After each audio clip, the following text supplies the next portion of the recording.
Hello everybody, welcome back to the WNL Premier Series Season 4.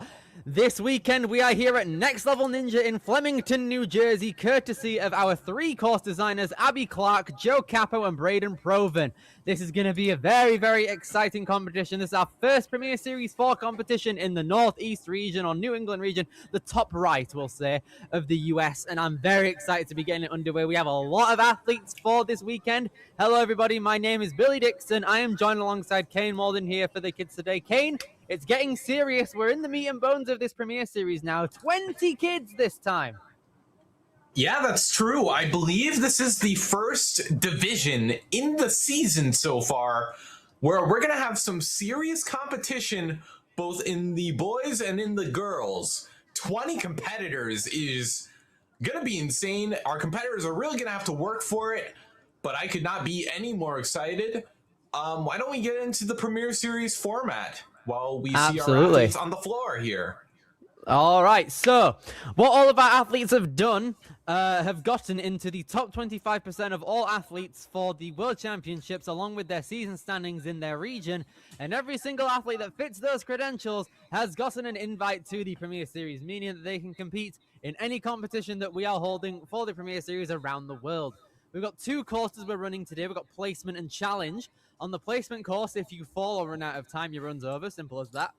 And on the challenge course, every athlete has 2 retries, and you can only utilize retry once on an obstacle. On the placement course, though, if you finish first, you're going last on the challenge course. And if you get one of the top 4 positions for this on the challenge course, which is something all of our athletes here are going to be fighting for, they will get an invite to the Premier Series finals that are happening at Ascend Obstacle Training in Marlborough, Massachusetts on November 20th through the 22nd. It's going to be absolutely insane. This is going to be a very competitive field in the same region as Marlborough out here. So I'm guessing that all of the athletes that are here today are part of Team Next Level or a neighboring state's gym or something like that. I guarantee you we're going to be seeing a lot of teams out here today.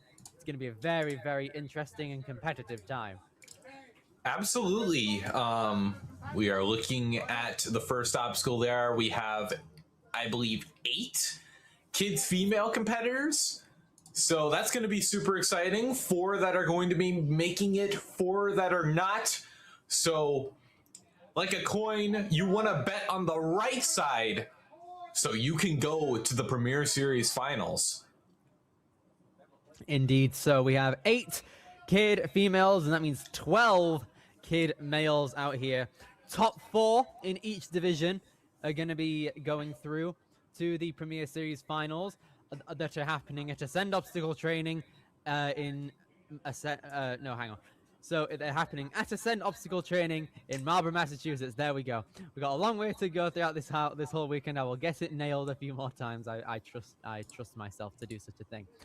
It's going to be very interesting here. We got a lot of athletes. We have the kids males that are on screen at the moment. Are there any that stand out to you, Kane?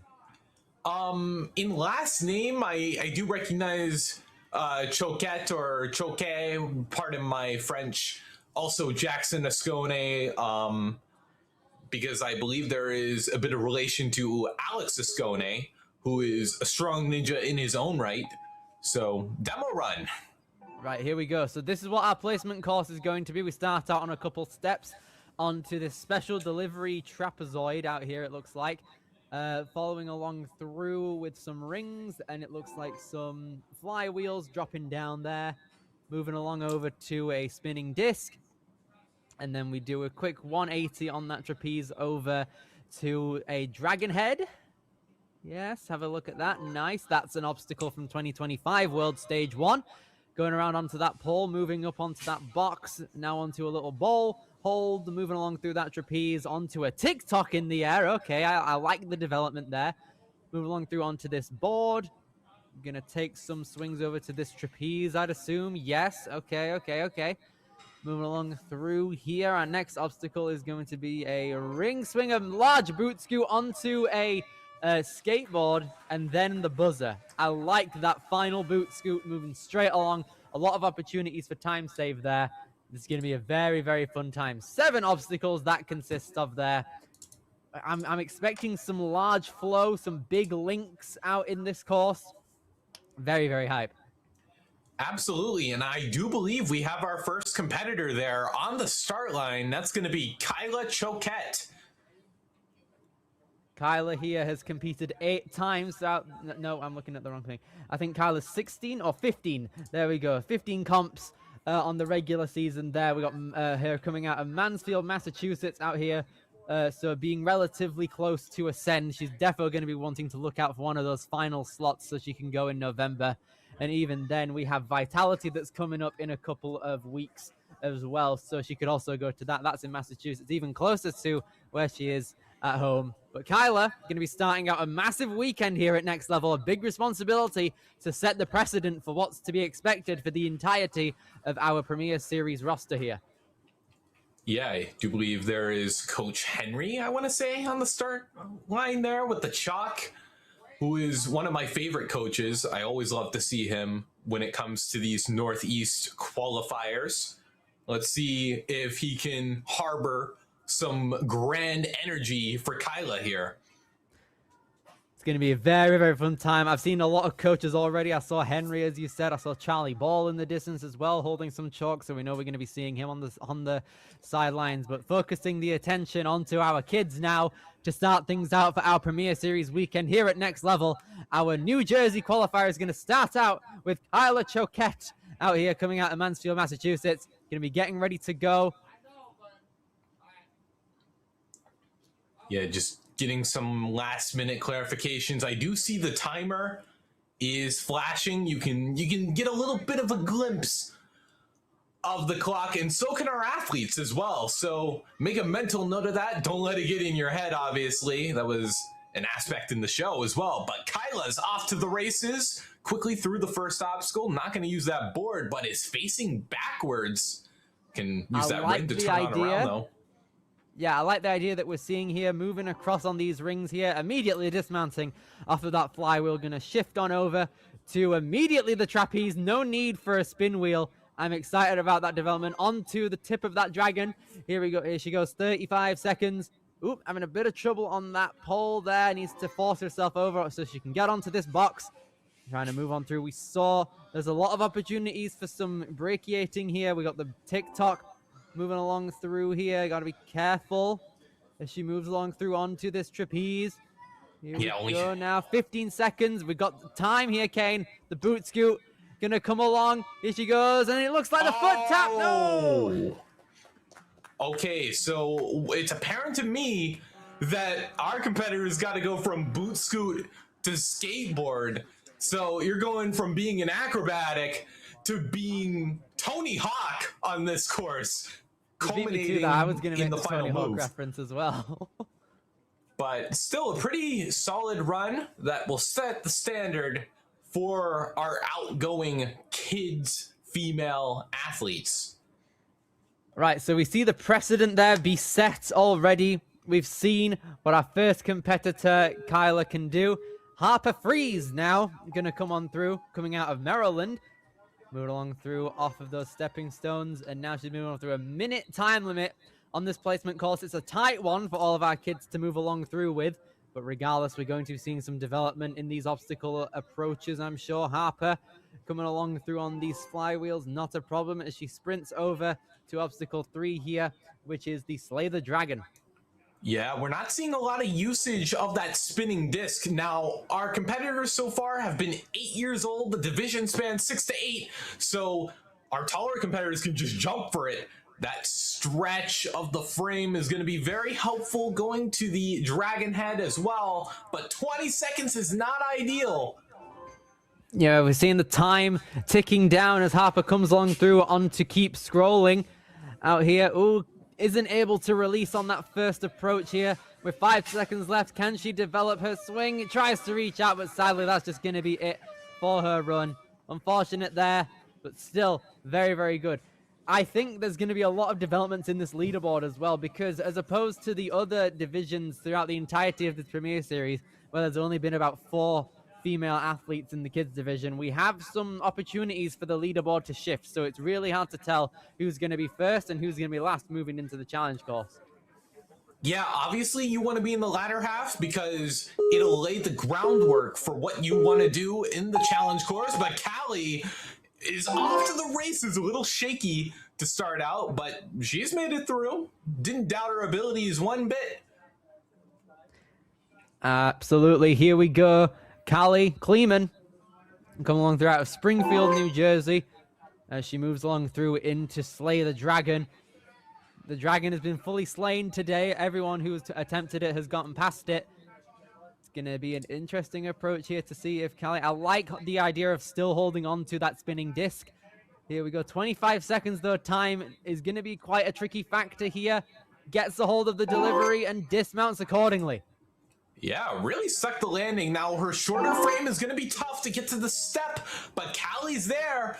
And with 11 seconds, this is going to be tight, especially with all these backswings that this obstacle may or may not ask of you. But Callie just got to keep trucking along. Come on, find that trapeze. Come on. No. Time, sadly, just going to expire right before the trapeze commences there on her run. Let's have a look at that again. Very, very efficient through the obstacles, but sadly just not efficient enough to get a full clear. I'm hoping that we can see some development throughout these kid females and later on the kid males. But moving on to our fourth athlete of the weekend here, it's going to be Blakely Lathroom coming along through, it looks like. Starter Ninja 2020. Likes playing with her friends, swimming, rock climbing, drawing, and solving Rubik's Cube puzzles. Let's see if she can fully solve this course right here to see if she can get a good time moving into challenge. That's true. Smack dab, kind of on the halfway margin. I guess not, because, you know, she's 4th of 8. So, I don't know. Math is weird, but Blakely, let's see if she can make a notch for herself on the leaderboard. She's got to go fast, faster than anyone, if she hopes to score herself highly for the run order on the challenge course. Indeed. So here we go. Blakely gonna come on through. Hopefully we can get our first buzzer of the placement course here today. It's gonna be a very exciting time once we do see that inevitably happen. Let's see how she can fare here. She's competed 8 times throughout the season so far. Let's see if that experience can pay off on this placement course run. Yeah, nice brisk pace through the first obstacle, but you see she's having trouble finding distance on the special delivery to get that left hand bumped out. She's gotten it in a reasonable spot to get to the flywheel and transfer out. Easy stuff right now. 35 seconds as she comes along in to slay the dragon. Here she goes. Gonna move on through here. Trying to build up some swing to grab onto that dragon hold. Going to be a bit difficult. She does have a smaller frame compared to the other athletes that we've seen here today so far. Taking a few back swings, but misses on the grab. One hand over the other. That's a common mistake that sometimes happens there. I feel her pain. Still a very, very good effort from her. Yeah, you can grab onto special delivery, but you can't grab onto more hand. But Blakely, still a solid run. A special delivery move is not easy by any metrics. It's crazy that such moves are asked of our 6 to 8-year-old athletes, but I guess that's just how it is in Premier Series, right?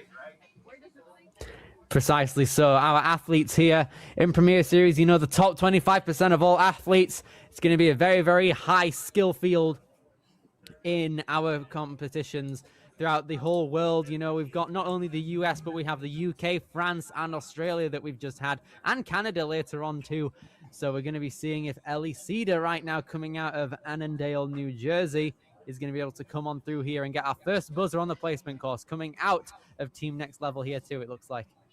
Yeah, you can tell by the fluorescent orange shirt and, well, obviously the logo of the gym, but Ellie, maybe some home field advantage may play to her benefit here.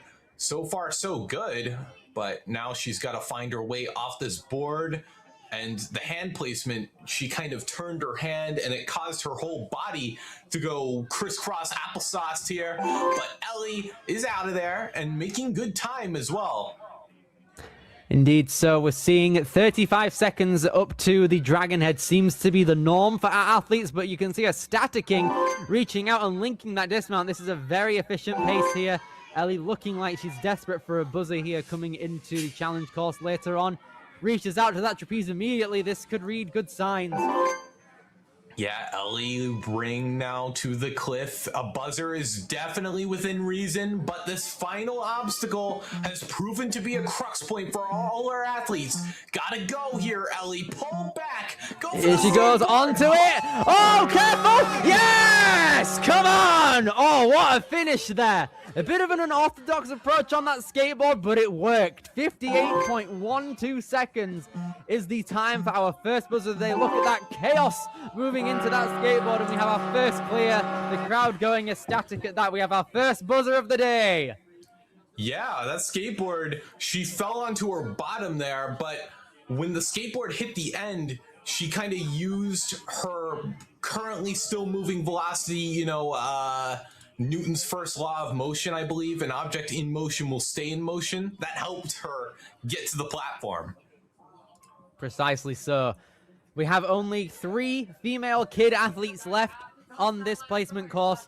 We're going to be seeing if Olivia Asquith is going to be able to move on through here. 4'4", 55 pounds. Been doing ninja since 2023. Has competed 21 times. That New England Northeast region really helping out there with the quantity of comps that these athletes were able to do to gain experience.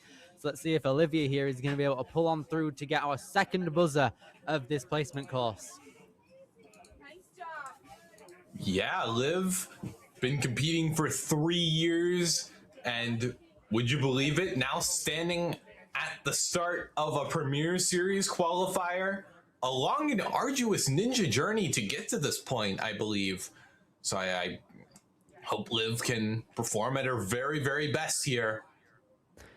Coming out of Sicklerville, New Jersey.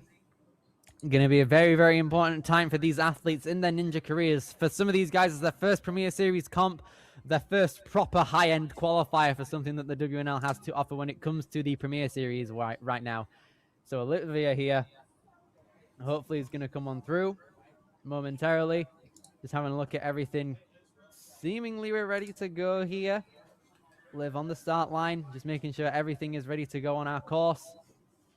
And we're ready to go. Liv, one of the top competitors in her region, so I'm hoping to see some good things here, but I guess we are gonna find out. Olivia off to the races, using that board to get a pullback and just Gaston over to the ring. Okay, that'll do. Olivia, I'm definitely a fan of it. Here we go, a lot of precision here, linking her way basically over to the trapeze right here. The fastest time up to this point as well. If Olivia does end up getting a buzzer, then she'll be able to move on with probably the fastest time going into the challenge course later on. Liv now moving along through without a problem. 25 seconds as she comes along into the trapeze. Reaches out fully there into the TikTok following. Yeah, looking good here, Olivia. Going to cliff. 12 seconds, a little bit faster to this point than Ellie, perhaps. Gonna get a good pullback on the careful. But okay. Yes! Oh, nice. Even when the speed of the skateboard was slowing down near the end, everyone's happy all around. We have a new leader, and that is Olivia Asquith, coming in 55.85 seconds at that buzzer. Brilliant stuff there. 2 buzzers now. Yeah, really solid performance there. The skate tech is not something you see, especially in those young divisions, but Olivia was able to power through. It requires some serious bravery to just go for, no hesitation, but she pulled through. 2 more female athletes left in our kids division. It's going to be a battle for not only the buzzer, but the top time now if we want to see a fast time moving into the challenge course to get that advantage of seeing more people run later on. But here we go. We're going to be having Avery Colata coming along through here. Avery not having a problem so far on these courses now. Here we go. Olivia 50 seconds. Also sporting the next level tee. neon orange. Love to see the gym rep in this, well, home gym advantage, whatever. But it doesn't matter. Avery, onto the spinning disc here. Here we go, Avery now. 30 seconds as she moves on into the Dragon Head, trying to flow along through here. Reaches out onto that wingtip. Probably one backswing and then go. Easy stuff there. Time is ticking, though. Really going to have to move at a blistering fast pace if we want that buzzer now. Yeah, it's all going to depend on how she approaches this. It's going to require some efficient moving, but even then, I think it's going to be a matter of getting the point here. And she can't find that trapeze, so I think time is going to run out. Avery, that is going to be it. 4th place there for Avery now. So she is around the middle of the pack as we move along throughout everyone in our kids female division here now. Couple more athletes left to go. Actually, no, we only have one now, it looks like. It's going to be Jordan Goldblatt coming along through here. She started Ninja last year, coming out of Western Connecticut. 9 years old, enjoys fostering animals as well. Let's see if she can foster a buzzer coming into this placement course. Yeah, you know, Ninja, I feel like it strays a little bit from, you know, the veterinarian side of things where you have to be, you know, gentle because, you know, you're taking care of animals to make sure they are happy and you are happy, of course. You're happy when they're happy. But in Ninja, it requires a little bit of aggression in addition to some delicate moves. It depends, honestly. Like, you don't want to go too crazy on stuff like balance, but on laches, it requires a lot of raw power from your upper body strength to get from point A to point B. So, I don't know. Some things are similar, some things are different. Regardless of how big of a difference it might be, it's still a tall order for these athletes at just 6 to 8 years old to fully move through a course here when their bodies haven't fully developed yet as human beings. They're obviously still very small in comparison to the adult divisions where they're all very tall. So it's going to be a very interesting ride to see how far these kids can go in their ninja careers. And for some of them, it starts out right here on our Premier Series courses where they're fully able to adapt and learn from everything that they're doing on these courses. And let's see if our final... no, it seems like due to a NinjaWorks issue here, this is going to be Jordan Goldblatt here. Yep. Maybe our penultimate ninja we'll see in a second, but Jordan here, I'm going to set the precedent for what's going to be able to come now. Competed 8 times throughout the regular season. It's going to be a very, very interesting challenge for her. Yep, 8 competitions at, well, no longer 8. But you know what? This will be number 9, so it evens out. Indeed. So you have to imagine that a lot of these kids in the New England Northeast division, or not division, like the regions and stuff, they're going to be going to a lot of comps due to the dense popularity of ninja gyms in that area. So I'm excited to see how a lot of experience these kids have had. That's where they've been able to farm these comp experiences, basically. And let's see if it can pay off here. Moving along through here, Jordan. Nice one-handed trust there, moving into that trapezoid.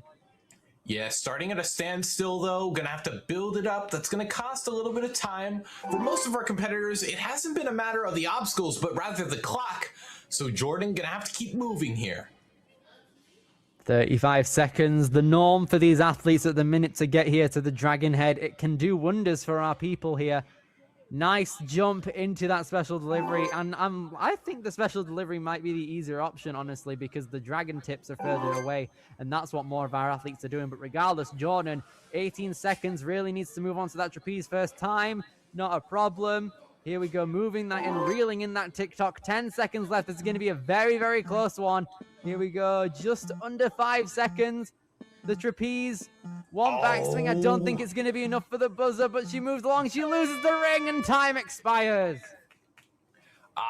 That's going to do it, but at the very least, Jordan did put up a pretty solid run that puts her near the end of the pack. So she is going to be running later in the challenge course. So good to see. She did what she could. and went the distance. So that'll do it. We have kids, male athletes coming up, 12 to boot. It's going to be a very, very big deal out here. We have got only a third of the field able to move on for the Premier Series finals. 4 of the 12 competing here are going to be up in contention for our Premier Series final slots. We're going to be starting things out. Our first male runner on the placement course here today is going to be Walter Waletsky. Coming along through, Walter has started Ninja in 2022. He's been doing comps for a long time throughout the season. 17 experiences under his belt. He found the sport of Ninja over half his life ago at age 4. So let's see if him coming out of Norwalk, Connecticut, representing the Grit team as well. Let's see how he can fare. Yeah, Walter, so far so good. Barely taking any backswings on the second obstacle. That's what I like to see. Now, what's his plan of attack here? Is he going to go for the wingtips, or is he going to go for the delivery? Looking like the delivery. Yes. And there it is. Lovely. We can see it moving along through here. Half his time gone, halfway through the course. This is a good ratio. So here he goes. 25. Oh, just misses that first grab out. Needs to gather some momentum. Reels himself in onto that box. Now it's going to be a task to see how far he can move. Okay, Walter finds the ring, 10 seconds left. He's moving nicely though, nice powerful backswings, but I don't know if it's gonna be enough to find the boot scoot. Come on. He does find it, but too little too late. Oh, he would have had it as well. He was very controlled throughout the entirety of everything there at the end of that course, but just didn't have enough time to properly execute it with the result of a buzzer in mind there.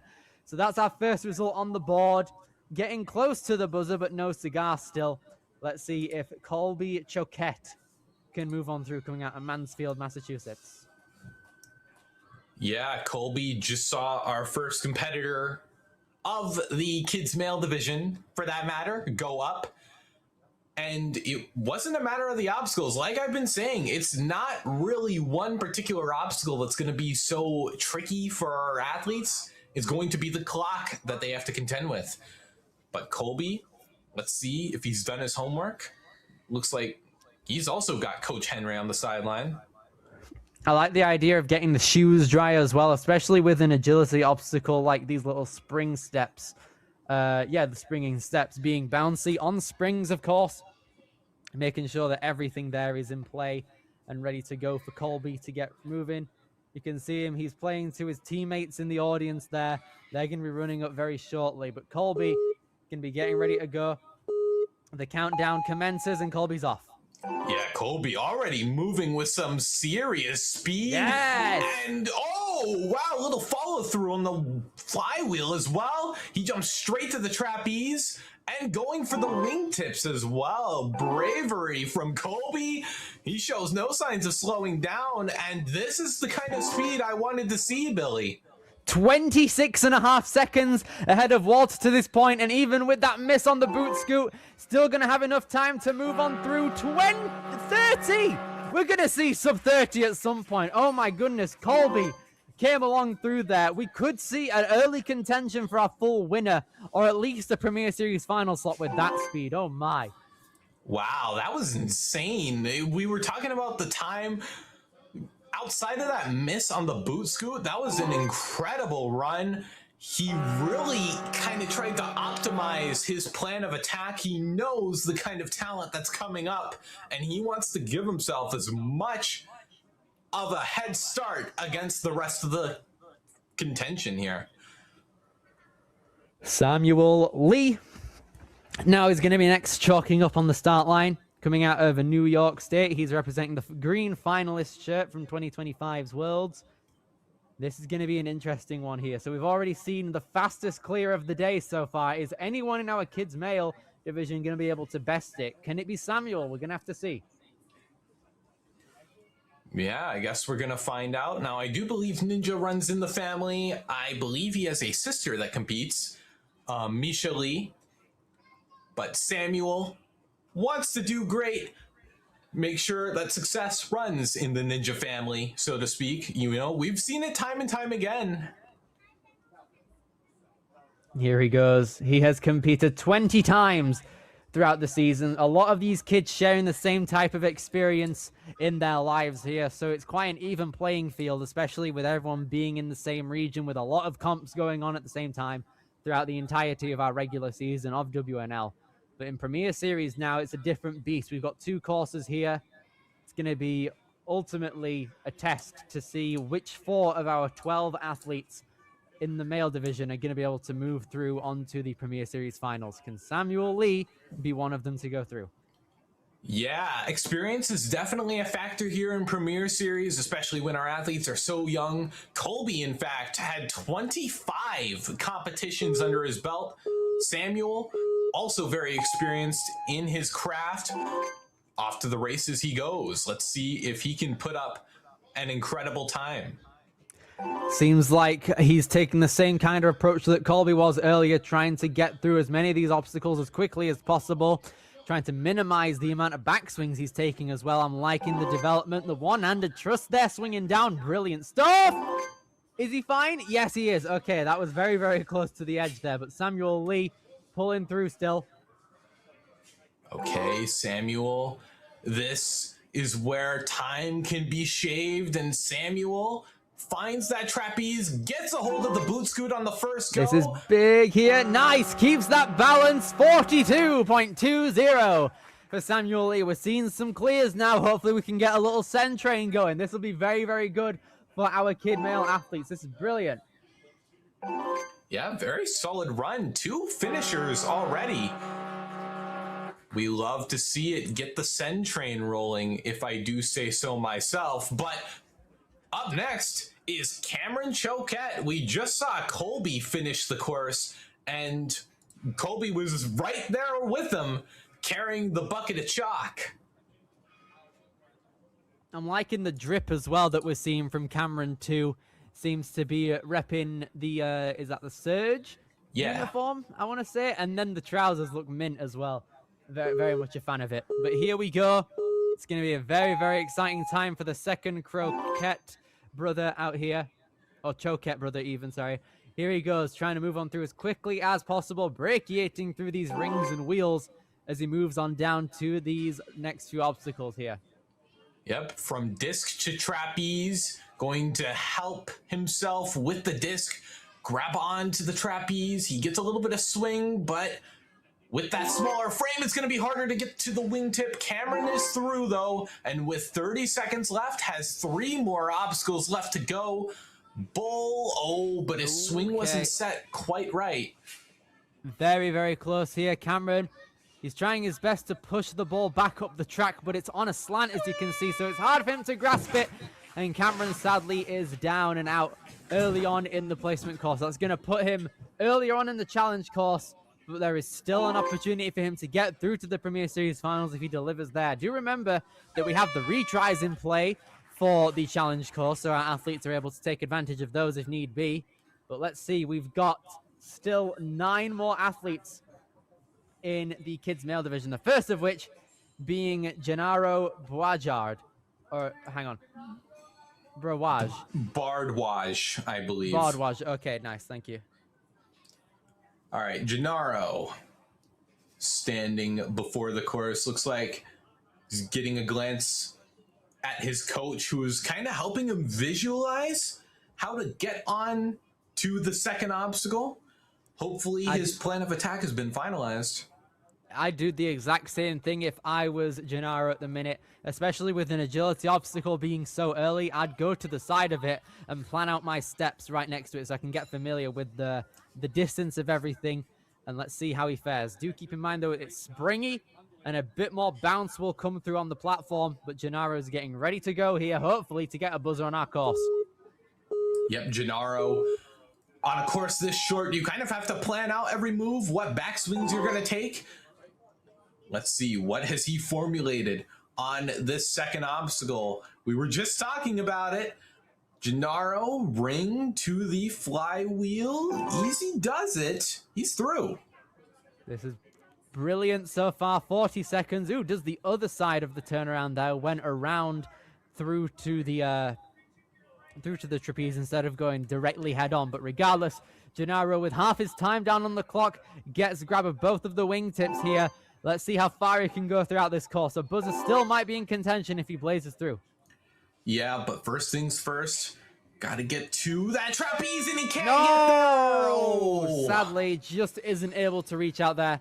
He was locking off fully down on the track there. What I would have done personally was hold off on the lock-offs there, so be straight-armed, and then lock off right when you're about to get onto that trapeze. That might have given you a bit more distance, but regardless, it's going to be a very, very exciting time to see who else is able to get through this course and where the leaderboard is going to end up placing them, with Nicholas Garber going first, coming out of New Jersey. Yeah, also repping the Next Level jersey. He is well versed in jiu-jitsu and ninja, so we'll see if that jiu-jitsu knowledge is going to play to his strengths. He is moving at a pretty blazing start so far. Here we go. Nicholas Garber coming along through 45 seconds. As he comes along through here, not a problem. 40 seconds as he takes the disc, going around, lines himself up, tries to directly go head on with this dragon here. Hopefully one backswing, maybe two. Yeah, he's going for an extra one. 30 seconds left though. Statics the tip. Can he get the dismount there? No! Just falls a bit too far flat there. That's going to be it there for Nicholas, sadly. He had the right idea, but I think he just didn't have enough swing to go past it. And sadly, he just came up short. Yeah, I think with the backswings, he thought it would be optimal to go for an immediate dismount, and the release just wasn't there. But hey, you have another course coming up. There's plenty of time to focus up, lock in, and do what you need to do. Ultimately, the placement course has no direct bearing on if you actually qualify. Frankie Cosman Jr., though, wants a late seeding in that run order. Frankie here, 4'2", 53 pounds. Seems to be like the average height that a lot of our athletes are. Age 7 here now. But at the same time, that means that even though they haven't got a lot to carry on the upper body obstacles, it might be harder to generate swing since you don't have that much weight on you yet. But regardless, Frankie's coming along through, trying to rush through the transitions of these obstacles to try and get further into these courses faster. I like the idea of still holding on to that disc. Just misses it, but still hangs on to that trapeze. Let's see if he can salvage it here. Gets onto the wingtip and dismounts with enough swing. Now he needs to make up some time here due to that. Yeah, Frankie, his transitions between obstacles are quick, though. He plays flag football with his friends, so, you know, running fast is in his DNA, but he's having trouble getting onto the trapeze, and he can't do it on the second go. That's really unfortunate. You could see his fingertips barely made it onto that ball, so he could have had it there, but sadly that it just wasn't enough. Let's have a look at that again here. He missed it. Yeah, just sadly there. One hand staying on. Might have been worth going two-handed on that. It's difficult to say. Still, I liked his technique on the dragon head, where he took one backswing and tried to reach out for the special delivery. It was inventive and thrifty sort of technique out of Frankie. Great to see. Okay, here we go. It looks like we have about 5 more kids, male athletes here. Starting out with Graham Bickle coming out of Burlington, New Jersey. Nods to give the coach to make sure everyone else is ready for this course run to commence. And Graham is off. Yep, looking smooth. You know what they say, slow is smooth, smooth is fast. But Graham isn't moving slow by any metric. He's got to get out of the flywheel. I do believe he's a little taller, so those reaches will come a little easier. 40 seconds now, tries to do the turnaround approach here, but he's still holding on to the disc. He's in a bit of a circular motion, but evens himself out very quickly. Can he get the grab? Yes, he can. Moving down. Yes. Okay, 25 seconds now as Graham moves along through. It's going to be hard to tell if a buzz is still in question here, but let's see if he can reach up. He can. It's all down to how fast he can transfer through these next 2 holds. Yep, to the cliff. I think it's still possible, but a backswing's not going to help, especially on that cliff ledge. And a 1-2 pop doesn't leave him with a lot of swing, so time is gonna expire. But Graham, still, third place. Yeah, that's going to be our fastest non-finishing time so far, which is a very good metric that could still put him up to be one of the later running challenge course athletes once we get there. But overall, great stuff there from Graham. But now we're going to move on through to our fourth to last competitor, Braden DeMarks. His best WNL Ninja finish was on the head-to-head championships that we just had at Worlds this year. Yeah, let's see what he can do off to the races. He has 21 competitions under his belt. Very experienced, and you see that experience on the second obstacle. Jumps straight to the trapeze, immediately grabbing onto the wing. Oh, this is insane pace being pushed by Braden. He wants that sub 30. Here he goes. His favorite obstacle is doing laches, and a large part of that is being able to trust yourself with your grip on any hold, and that's a very forceful one. The jump! Braden DeMarks coming on through the second fastest time, only like less than 0.3 seconds away from our current fastest, which currently belongs to it looks Colby, like that was. Yeah, Colby there. So he just is behind it there. But that was still brilliant. 30.88 seconds. We're inching closer to that sub 30 time. Run by run, I can feel it. Yeah, we're going to see if our remaining three competitors can pick up the slack and try to ascend to the top of the leaderboard. Ascend is also the gym they hope to advance to. Shanae is amongst them. Shanae, here he goes, chalking up, coming out of Hillsborough Township in New Jersey. It's going to be a very, very exciting time. He's a high-energy ninja who loves flying obstacles, big laches, and anything that lets him swing fast. There are a lot of opportunities for that in this placement course. Let's see how far he can go. Yep, so far so good. That first obstacle not giving him any trouble. And now it's time for the second obstacle. Kind of puts him in a circular motion, but that swingy thing only moves in one direction, so it's easy to level out. Here he goes. 40 seconds. 35 as he now tries to swing on through. It's just a metric to how fast time goes when you're on these courses. But here he goes, thrusting his way forward onto the fifth obstacle here, trying to get through on here. Yes, not a problem. As he reels in that TikTok with a lot of momentum onto that ring. It's very possible that we see a clear here.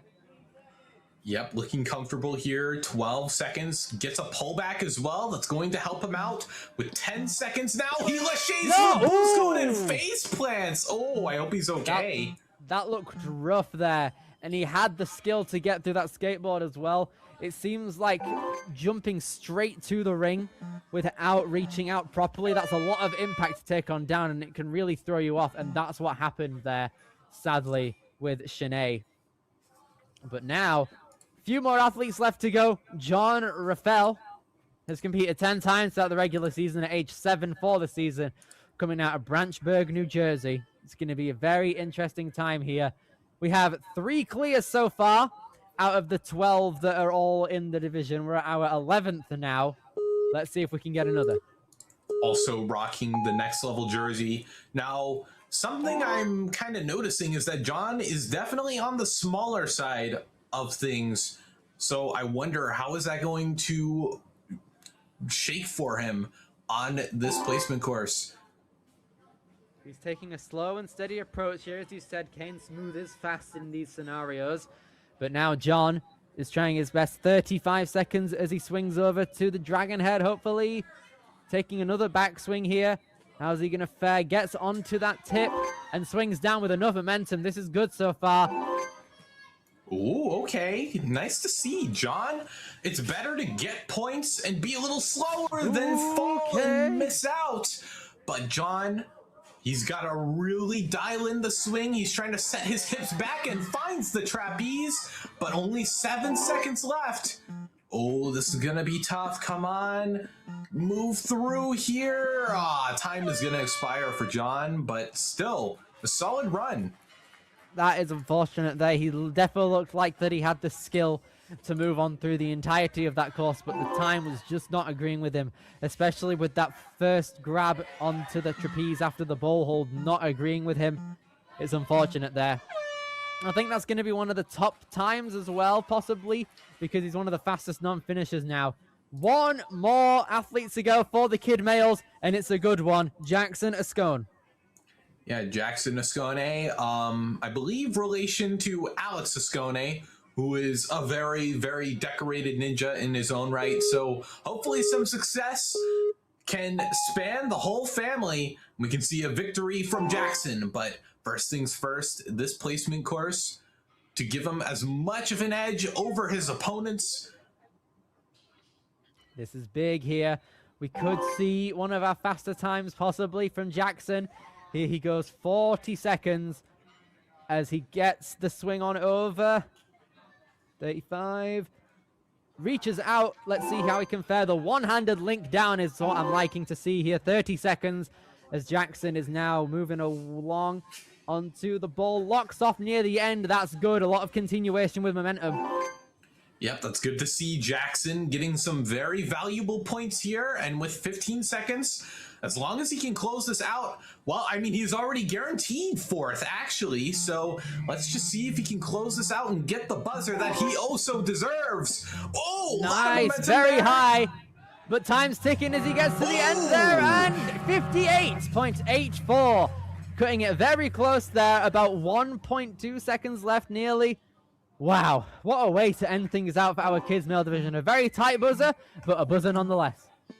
Yeah, very solid run. That rounds us out. 4 finishers, including Jackson, came a little bit down to the wire, but 4th place will be locked in, and that will help him out majorly, given the circumstances here. Only 4 spots up for grabs, Billy. Yeah, here we go. So we're looking at our leaderboard now. That's going to end our placement course runs now.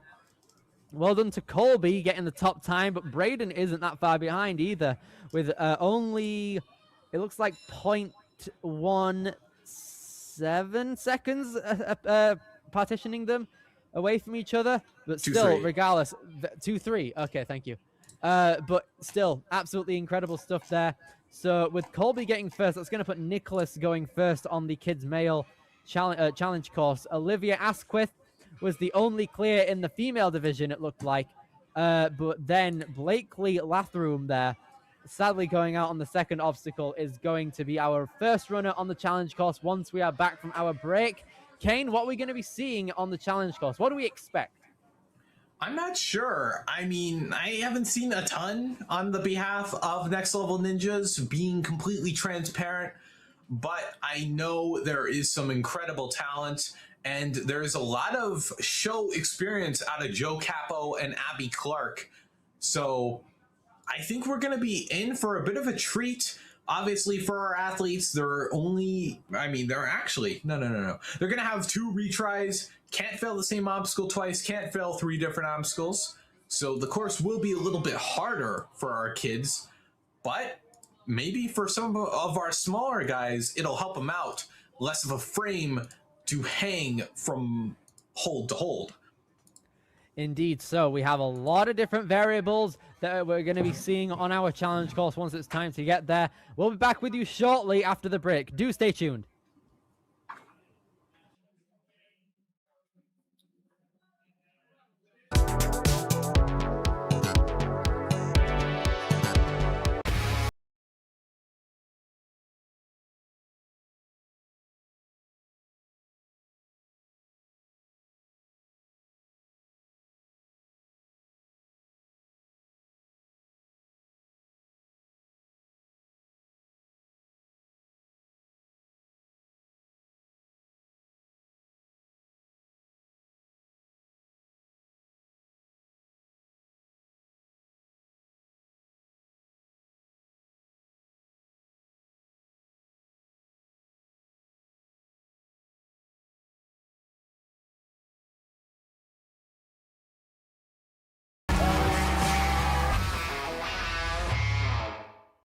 Ocean Needs Everyone is celebrating 5 years of saving the oceans. My name's Enzo, and through Ocean Needs Everyone, I help save the ocean by doing beach cleanups, seal and mangrove plantings, making art about recycled plastic, and making films regarding the ocean's health. How can you help save the oceans at home? Well, even if you don't live near an ocean, trash can end up in there eventually, so cut down on your use of single-use plastics. If you see trash on the roads or beaches, make sure to pick it up. Use less gas-powered vehicles, fish responsibly, and help support local organizations. I started my organization when I was 12 years old because I wanted to make a difference. So remember, you're never too young to follow your dreams and make a change. Let's all save our oceans together, one piece of trash at a time. Want to train like a pro? DGS Ninja has you covered with obstacles designed by top athletes. Kevin Carbone, Matt Bradley, Tom Alberti, and Brett Sims. Whether you're dialing in your technique at the gym or training at home, DGS Ninja equipment is built for performance, durability, and safety. Train with confidence. Train with DGS Ninja. Find obstacles, rigs, mats, and more on dgsninja.com. Has this ever happened to you? Where's my chalk bag? Ooh, I have a solution for that. Slab chalks! You take the chalk ball, put it in the mesh pocket, zip it up, slap, and get your chalk. Slab trucks are made right here in Springdale, Arkansas at Interform, the small batch manufacturing company. We're helping our community and providing local jobs to minorities and women of diverse backgrounds. I'm Joseph Rao, Ninja Warrior, rock climber, and the CEO of Slap Chalks.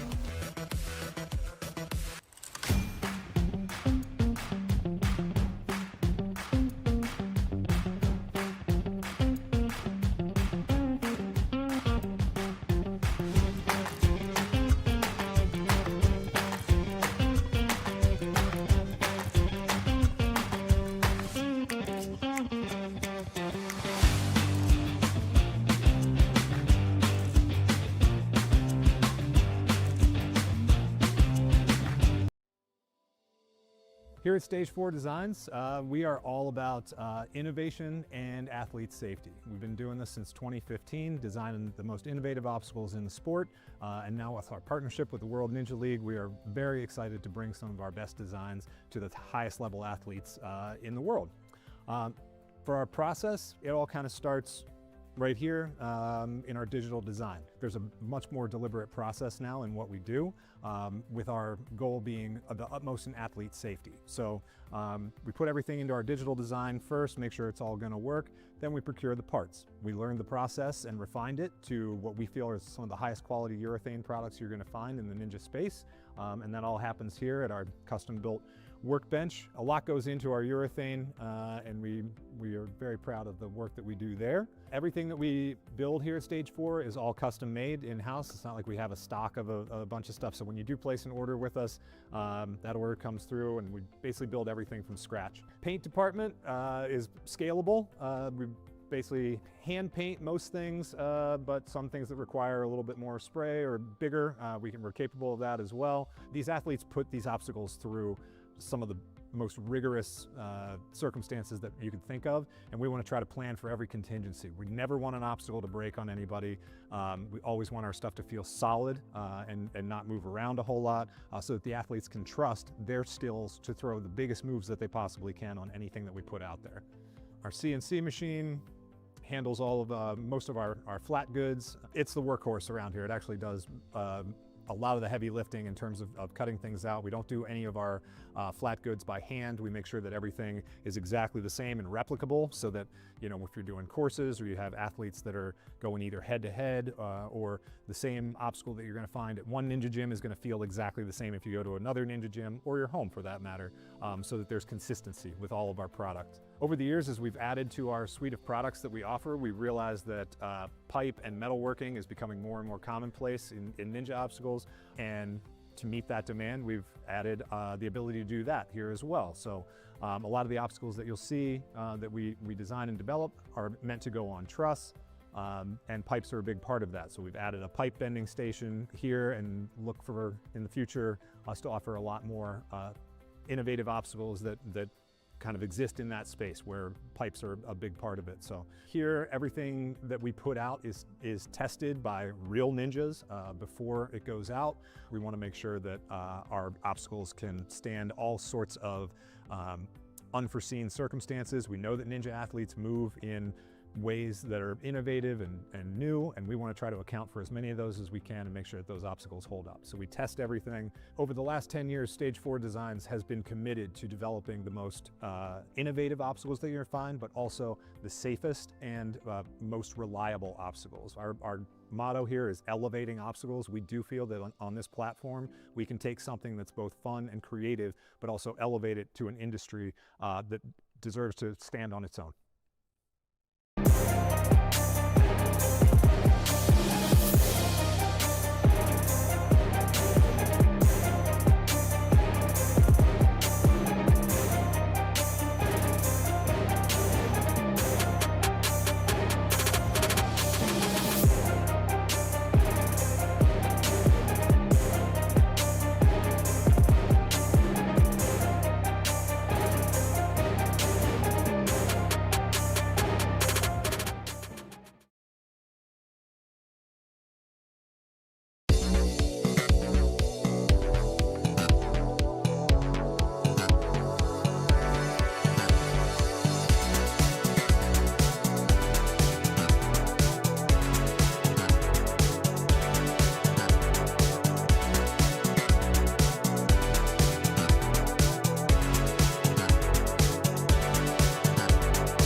Ocean Needs Everyone is celebrating 5 years of saving the oceans. My name's Enzo, and through Ocean Needs Everyone, I help save the ocean by doing beach cleanups, seal and mangrove plantings, making art about recycled plastic, and making films regarding the ocean's health. How can you help save the oceans at home? Well, even if you don't live near an ocean, trash can end up in there eventually, so cut down on your use of single-use plastics. If you see trash on the roads or beaches, make sure to pick it up. Use less gas-powered vehicles, fish responsibly, and help support local organizations. I started my organization when I was 12 years old because I wanted to make a difference. So remember, you're never too young to follow your dreams and make a change. Let's all save our oceans together, one piece of trash at a time. Want to train like a pro? DGS Ninja has you covered with obstacles designed by top athletes. Kevin Carbone, Matt Bradley, Tom Alberti, and Brett Sims. Whether you're dialing in your technique at the gym or training at home, DGS Ninja equipment is built for performance, durability, and safety. Train with confidence. Train with DGS Ninja. Find obstacles, rigs, mats, and more on dgsninja.com.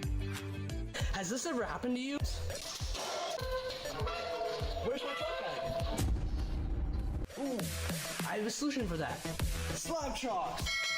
You take the chalk ball, put it in the mesh pocket, zip it up, slap, and get your chalk. Slab chalks are made right here in Springdale, Arkansas at Interform, the small batch manufacturing company. We're helping our community and providing local jobs to minorities and women of diverse backgrounds. I'm Joseph Rao, Ninja Warrior, rock climber, and the CEO of Slap Chalks.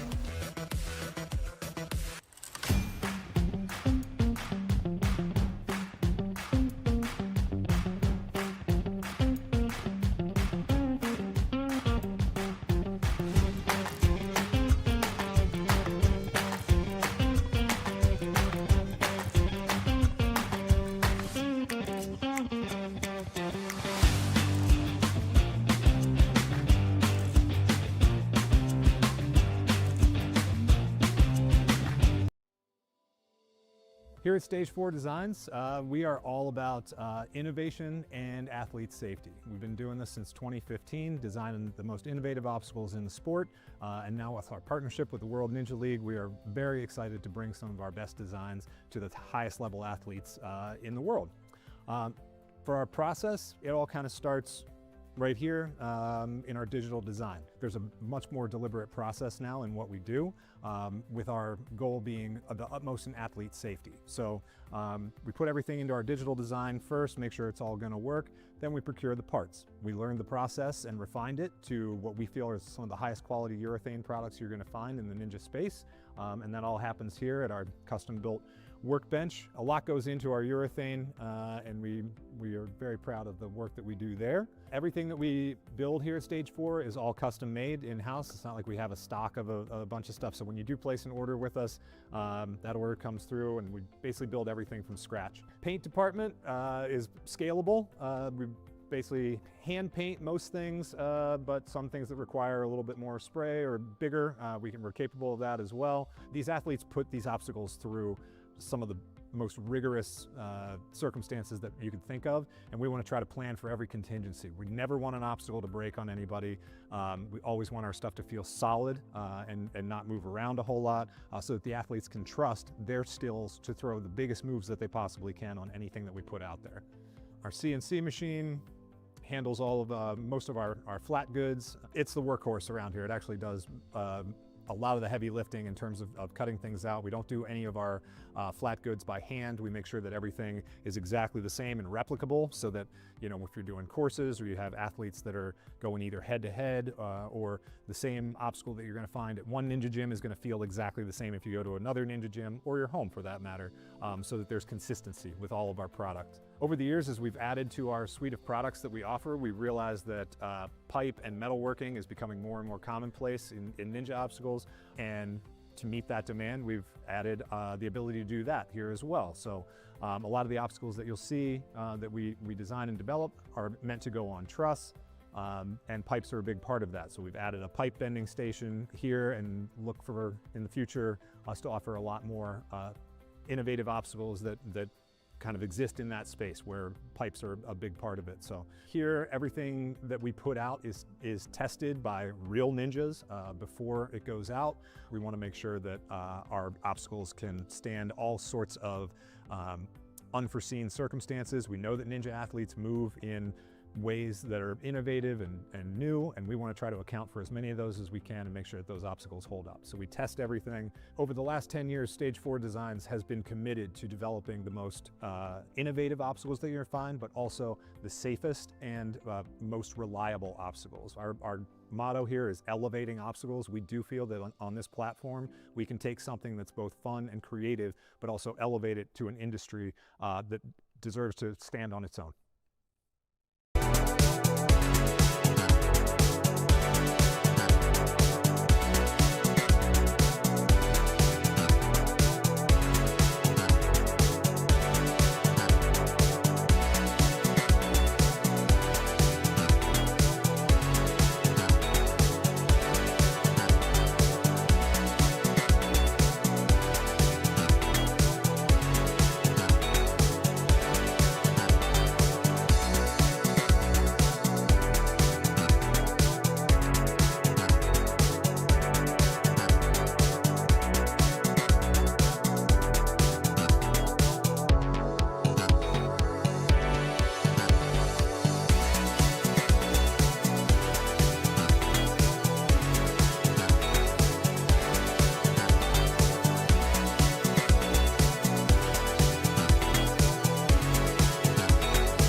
Hello, everybody. Welcome back to... welcome back to the WNL Premier Series Season 4 qualifier out here at Next Level Ninja in New Jersey.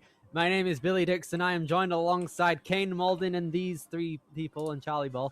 And we're out here to be doing our challenge course now. So we wrapped up our placement course a bit ago now, and we're going to be having a look at what our challenge course has to offer. Yeah, so we had the placement course come and go. We had our fair share of finishers, 1 in the female, 4 in the male.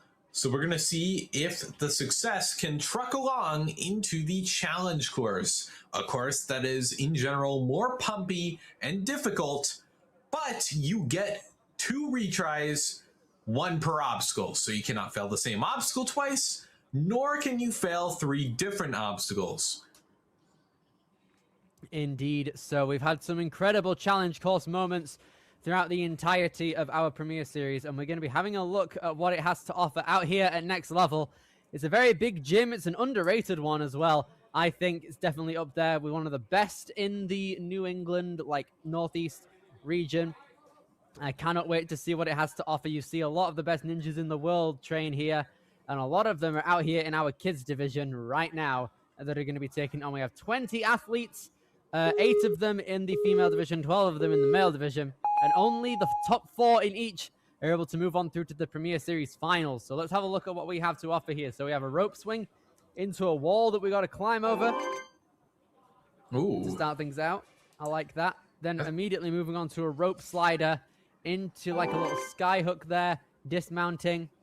And then if you look on the right side, we have a sideways board, one of them orange slices from Worlds in 2024, linking on down, taking grasp of that ring, another wall to transfer off, and then some quadriceps. Nice, nice, nice. Yeah, a little, I don't know, spot there. I don't know what you call the blue thing. And then this, oh, this is interesting. Okay, so it looks like that it's like a reverse body prop in a sense. Yeah. Where you've got like a couple of rings to prop you up on those poles. I like that. Kind of reminds me of an obstacle from Modus's qualifier last year. Oh yeah, I get what you mean. I know what you're on about. And then we see here the coffin be used, and then we have the palm flip and a T-ledge. Nice. Moving along over to here, we got nunchucks. Cliffs. And some cliffs. I'm liking it right now. Very, very pumpy, as we say. Gonna test all of our kids right here. And then we move on to this Lachey lane. Okay, I like this. Let's see where we have here. We have some small Lacheys, but on some very, very small ledges there. And then this is going to be our final obstacle, the flying bar. Okay. I'm a fan of this. Then we move on over. And then is it going to be a big Lachey? Okay, so they're looking at a bar up there. We go over to there. Then that's going to be our final hit for the buzzer. That's a long one. Our demo did it relatively fast, but our time limit might be a bit skewed possibly. So we're going to see what can be done. Yeah, we've seen that in a couple of challenge courses where it's not necessarily the obstacles that are tough, but if you take so much as a single retry, it can absolutely wreck your run. So we're going to see how this plays out. This is very interesting, though. Our Next Level team has really mounted an interesting, unique challenge course. You don't see moves like that every day. That first obstacle alone, parkour wall, that's a little crazy. I'm in full agreement there. We've got some really cool obstacle names here as well, it looks like. Watch out for that tree, taking things in a new direction. Skill issue. Skill issue. That's a bit rough from our course designers there. Ring around the rosy. Did you say agility? Riding the bull. Cliffs and palm flips. Just cliffs. I hope you're precise. A needle in a haystack. I'm liking these. All right, so Kane, we've got 20 athletes. How many clears are we getting? Let's have a prediction here. How many clears? That's tough. I mean, let's think about this. The kids' female athletes, we had Olivia as our sole finisher. In fact, I believe NinjaWorks is getting set up, so we should have Blakely up shortly. I'm gonna say kids female. I'd probably go 1 or 2. Then in the kids male, I'd go let's say 3. I'd love to be proven wrong and see like 6 clear, but we'll see how it pans out from there. Indeed, so especially with these retries in availability for our challenge course athletes out here, it's going to be interesting to see what plays we see on the course, because you have an opportunity to go reckless if you have an idea on what you're going to do, but at the same time, you want to be very careful with how things go. So in the grand scheme of things, when it comes to the kids here, they got to be really, really careful in how things roll for them. It's going to be exciting to see what's up for them. And first up is going to be our last place finisher on the placement course. But first here on our challenge course, it's going to be Blakely Lathroom.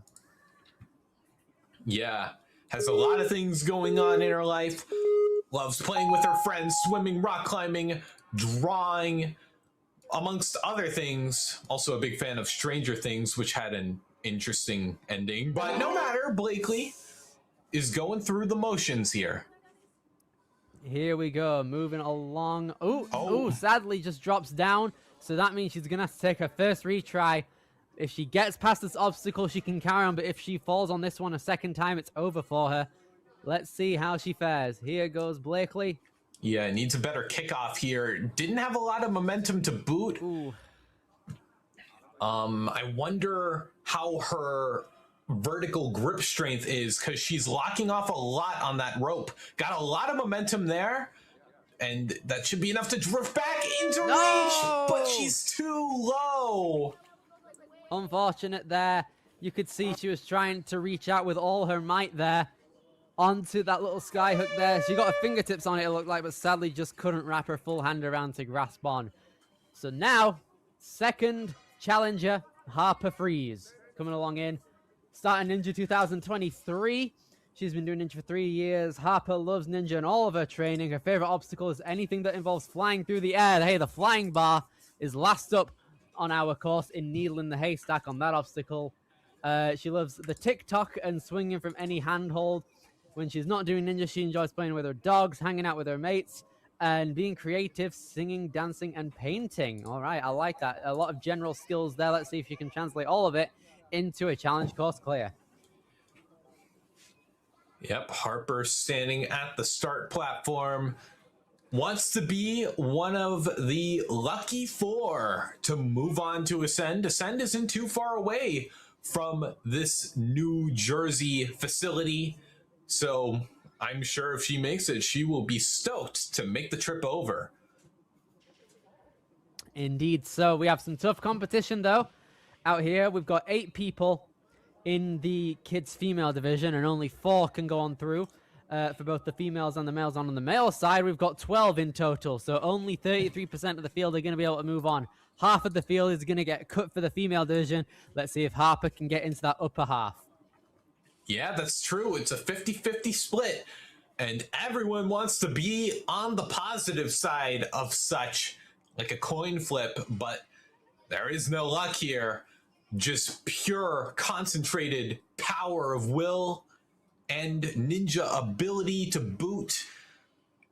Hopefully Harper can use those skills that she's accumulated over the years of her ninja career since she was 5 years old to make good and conquer the course. It's going to be interesting to see what the final result is going to be. It can really be any of them out here who can take home one of those finalist spots to go to Ascend. Everyone here at Next Level is going to be wanting some of that. I'm liking the moves we're seeing. Oh, is she flossing? Coach. Seemingly. I mean, Ethan Bartnicki did that. He emoted on the buzzer one year. Well, that was a default dance.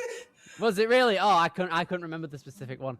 But Harper, regardless, and along with the rest of the athletes here, they're all going to be wanting a qualifying spot for the Ascend finals, because if you go to Ascend, you're in the finals, and it's also relatively near to where New Jersey is, and I would assume that a lot of people, even from Team Ascend possibly might be coming here later on in this weekend. So we'll have to wait and see who else is wanting to be going to Ascend's finals.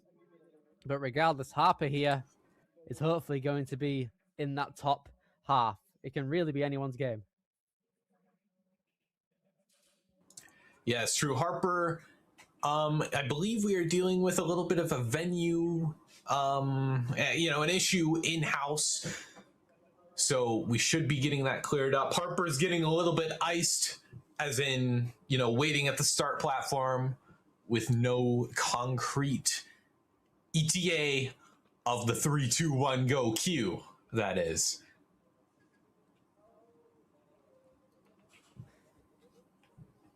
I would assume that all of the athletes that are going to be running later on in our course, they're trying to have a plan going into it, because it's definitely not ideal if you're on the start line and you don't have any idea where you're going or what you're going to be doing on this challenge course. So it's going to be quite a ride to see who's going to have the best outcome here.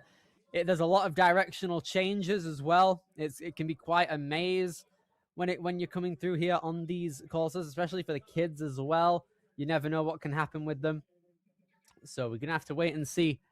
You can see Harper being a bit iced at the minute. It's a weird situation to be in, especially if you're such a young athlete too. Being iced is the definition of being on the start line for an undetermined amount of time, ready to go, just trying to keep yourself warmed up and not be too out of your zone there. It can be a really jarring experience. Yeah, but I think the problem should be reaching a resolution very shortly. I think, yeah, ref stepping into frame. Here we go. Nearly there. I can feel it. It's going to be a very, very exciting time out here.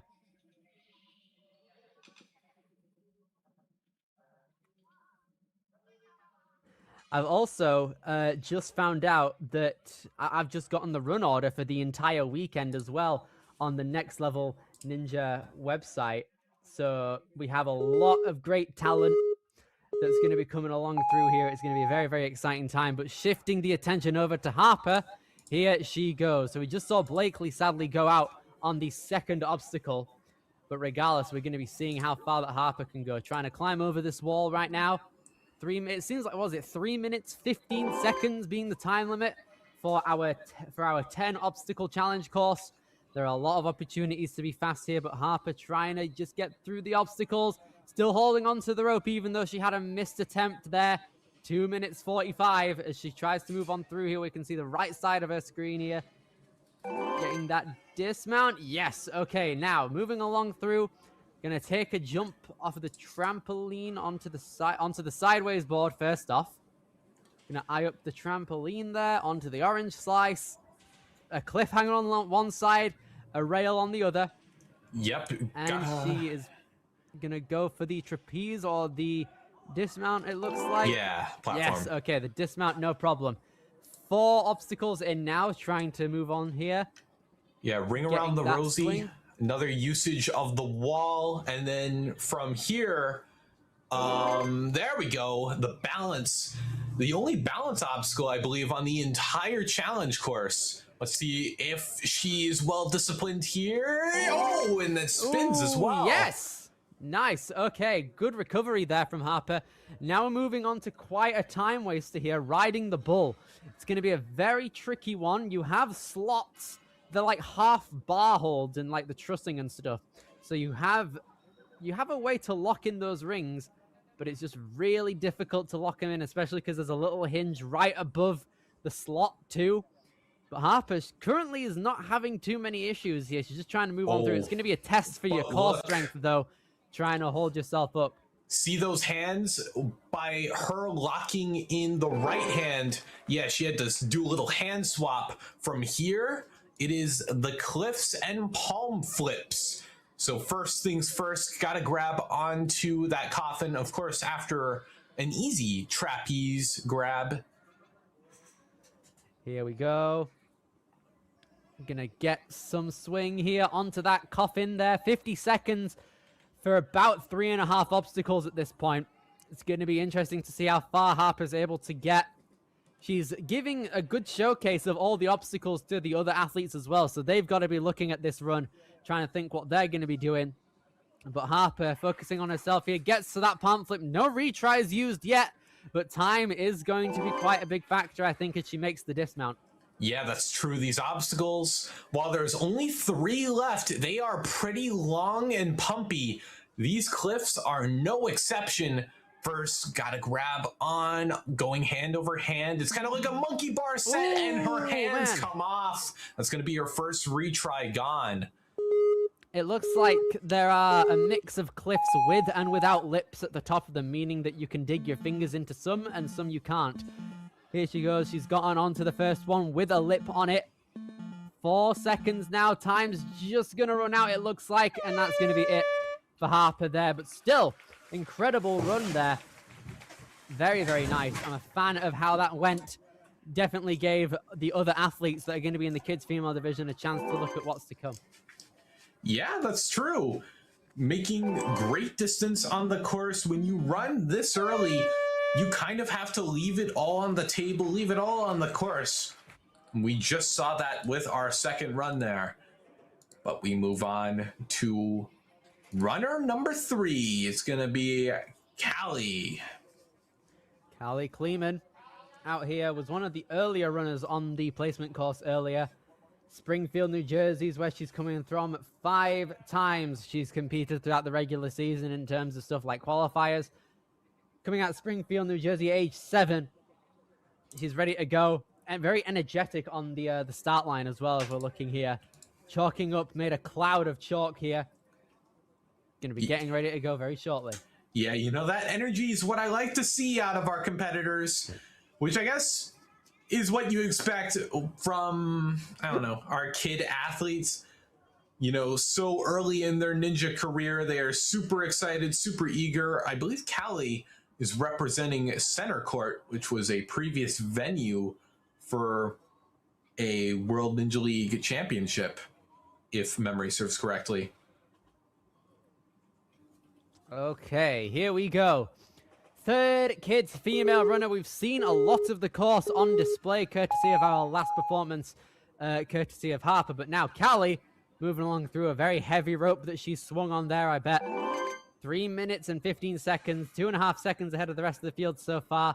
A lot of opportunities for time saved throughout this course as well, which is going to be important if you want to get a high placement. And nice, she thrusted the rope all the way to the end of that track there to give her a bit more time to eye up that hole. I like that. Yeah, so far so good. Now we move on to what it's called skill issue.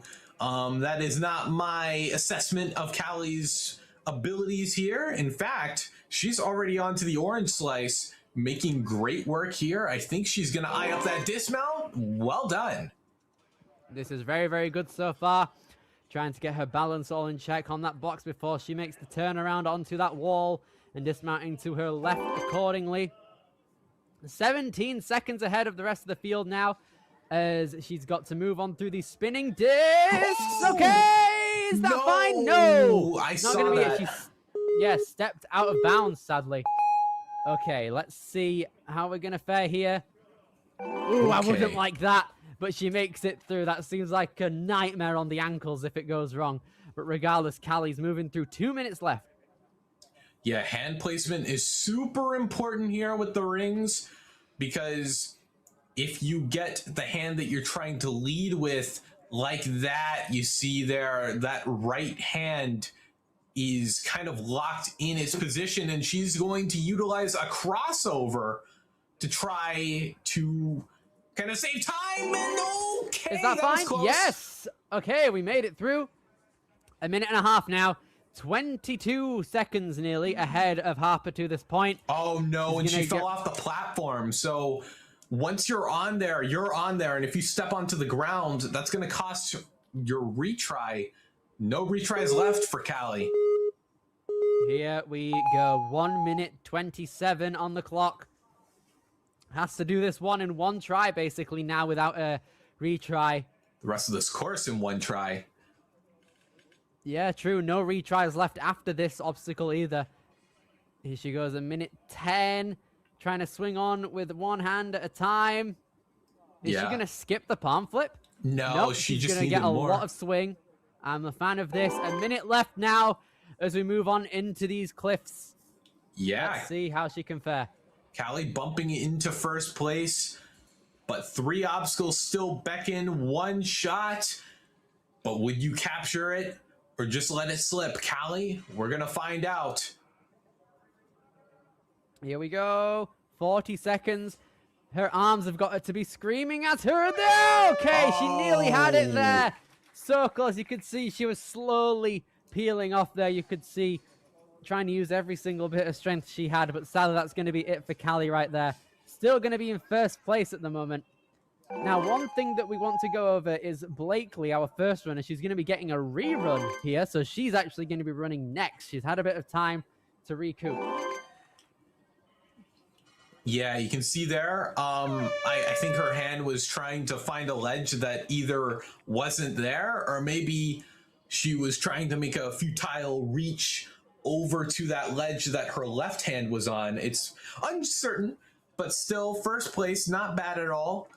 Especially with only, well, I guess 6 now, because Blakely's gonna be doing a rerun.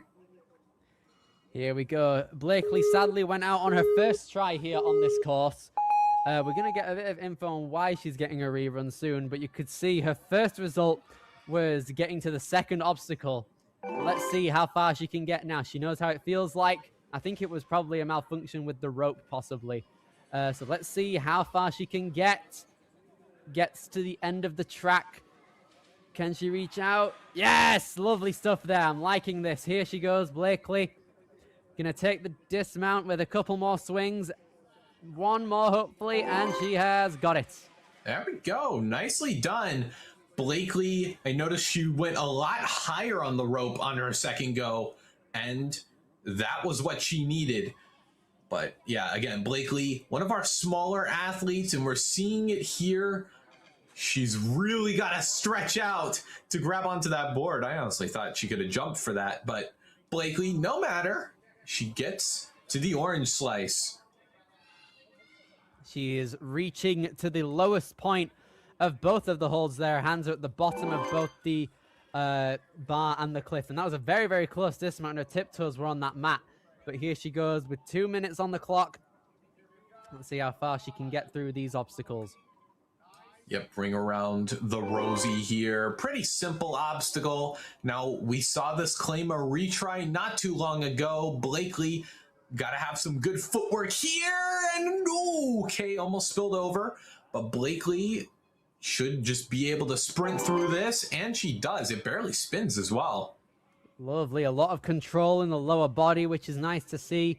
1.5 minutes now as she comes into the riding the bull obstacle. Okay, she's lost 1 ring, but is trying to reach out to the next. Yes. Okay, cool. Oh, but she's lost 1. But it's no matter because she's able to reach out to it regardless. All right. Here we go. Second time around on her course run now. She's got a way better result than she did last time thanks to that rope fix. 1 minute, 5 seconds now as she comes in to cliffs and palm flips. Yep, building it up. Yeah, she kind of started from nothing, so she needs a lot of extra swings. The 1-2 pop doesn't really help. Like I said, starting from 0, she doesn't carry a lot of momentum into that next hold. But this next one, I believe, is a sort of T-bar cliff ledge thing. I forget what it's called. Forgive me. Here we go. Trying to get the swing onto the palm flip, and she's got it. 30 seconds on the clock left now. It seems like our athletes are having a bit of trouble with time as they come into this cliff obstacle here. Opts to not chalk up, it looks like. She's trying to pull up, but these nunchucks proving to be a bit of a task to get onto the obstacle here. 10 seconds. I like the idea of trying to get a backswing going, but time is just not going to be a factor that's in her favor here as the time ticks down as she goes to 1 second left on the clock, and that is sadly going to be it as she grabs the first cliff. Well done. Second time around for Blakely. Yeah, massive, massive improvement. And she didn't use a single retry that whole run. It was smooth sailing through. She had a game plan set, dropped the ring when she felt it outlived its usefulness. Ultimately, a pretty solid run. We'll see if that holds up. She is in third place. Avery Colator coming along now, representing the Next Level team. Has competed 4 times throughout the regular season, coming out of Lambertville, New Jersey, age 8. Here she goes. One of the first runners on the placement course from earlier. It seems like she's going to be the 4th individual on this course coming along now. Here she moves. Yep, Avery has seen what our previous competitors can do here, and it's apparent to me that the cliffs is going to be the crux point. So Avery, the game plan, the method of attack is to get there as fast as you reasonably can. You know, it's going to be a race there. Indeed it is, but she's winning the race so far. She's a 1.5 seconds ahead of the rest of the field here, trying to get some large swings so she can dismount at a faster pace than the rest of them. Here she goes. You can see her running in between the obstacles as well, trying to save as much time as possible in an easy fashion. Avery, here she goes, trying to get along on the left side, drops down easily, successfully. Now here she goes as she moves along in 2K, just sadly moves out on that obstacle there. So it looks like she wasn't able to... Ooh, saves it though that time, that's good. And steps off accordingly. Okay, that seems to be a retry point that can scare you. If you've used one, it's difficult to come back from it. But well done to Avery for getting past that. You can see now she's trying to get the beta sorted on the rings here.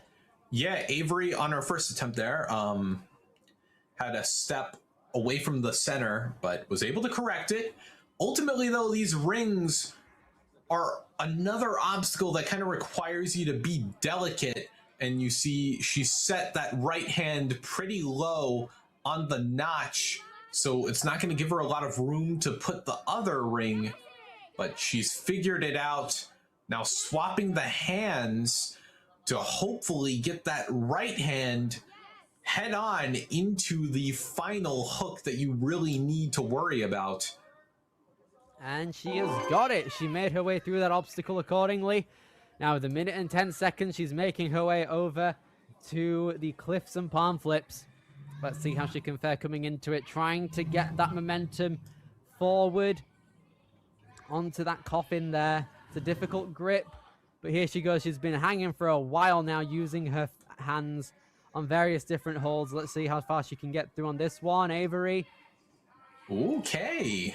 You know, I like the confidence that she's been having, just swinging through the coffin and the stronghold. But that's only going to put her in second place unless she can beat the cliffs. All right, 30 seconds. Trying to get that grasp. Coming on through. She gets the first one. How's she going to fare with that second one? It's got no lip, so it's difficult to hang on to. She's got it, though. Trying her best to move on through.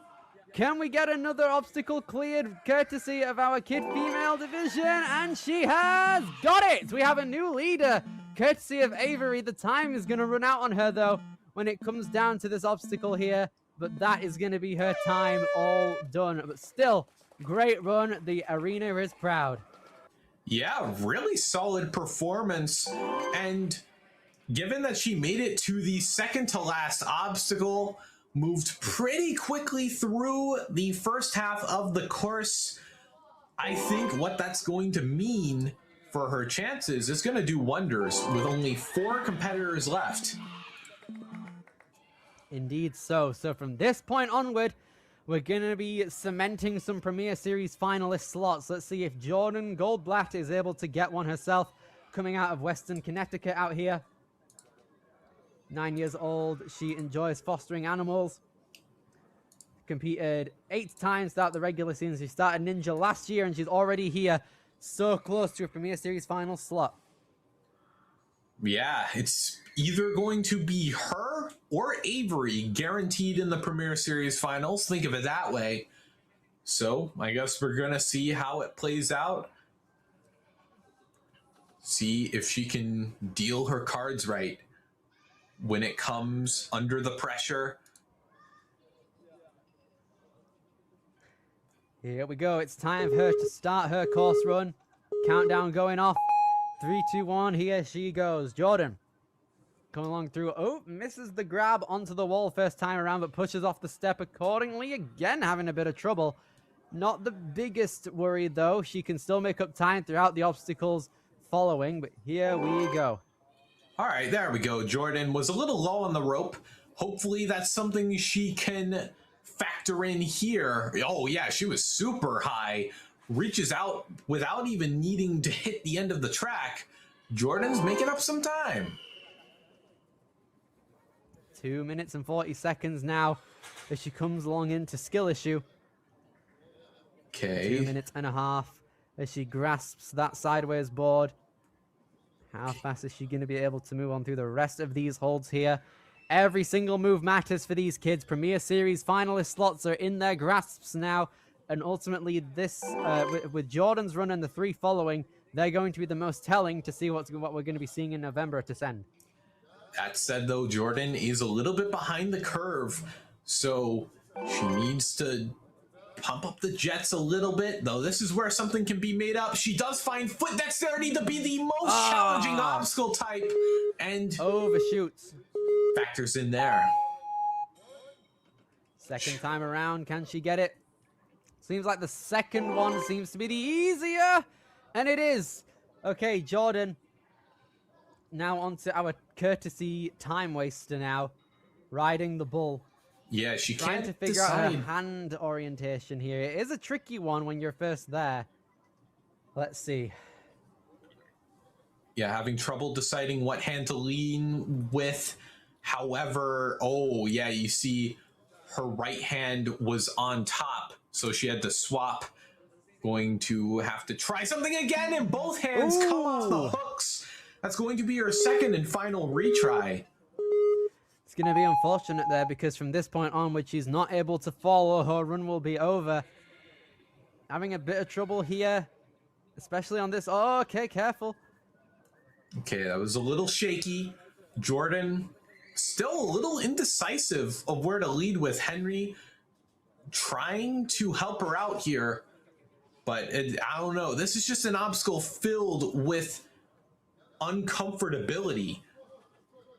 Now she's trying to crisscross approach it. She can dismount from this point. Careful, no! I appreciate the effort there. That was a development, to be honest. I liked the idea of having a crisscross approach on that obstacle specifically, but honestly, I'm watching it. I don't know how I would have been able to get the orientation on those rings correctly either. It's a difficult one. So yeah. Still a very solid run. Yeah, I was about to say, I feel like going for the second one is a little easier. Even though there's another spinner on the ground, the finish platform for that obstacle, you can spill over and not have to worry. But Kyla Choquette up next. The Choquettes have been doing pretty well so far in the swing of things. Obviously, Colby is going to be our final run of the kids division, but Kyla wants to set the precedent for her brother. Kyla Choquette coming along through 3 minutes on the clock now as she moves along into the second obstacle, trying to get an immediate dismount here, but they are large platforms to swing down onto. But Kyla trying to make up as much time as possible. These are our top 3 finishers on the placement course from earlier now that we're moving into. We have already Avery Coulthard, who's got a spot in the Premier Series finals. Let's see if Kyla can join us. She's on pace to do so, 12.5 seconds ahead of the rest of everyone. Yeah, looking comfortable. We're seeing a fair bit of separation. I believe it was a similar separation that put them apart on the placement course. But Kyla, all right, this is where she's going to need to be careful. And we're seeing a bit of aggression almost taking her down. But Kyla able to correct and get through it just like that. It paid off. Solid stuff so far out here from Kyla, trying to reach up to that trapeze. Nice. She gained a bit of momentum from the platform already and swinging out in minimal backswings there. This is saving up valuable time against everyone.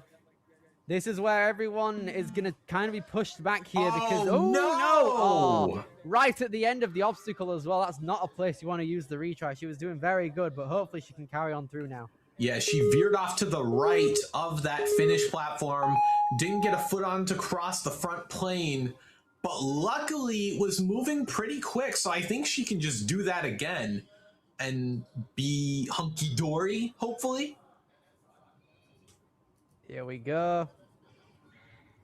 A minute and 35 as she takes the dismount there.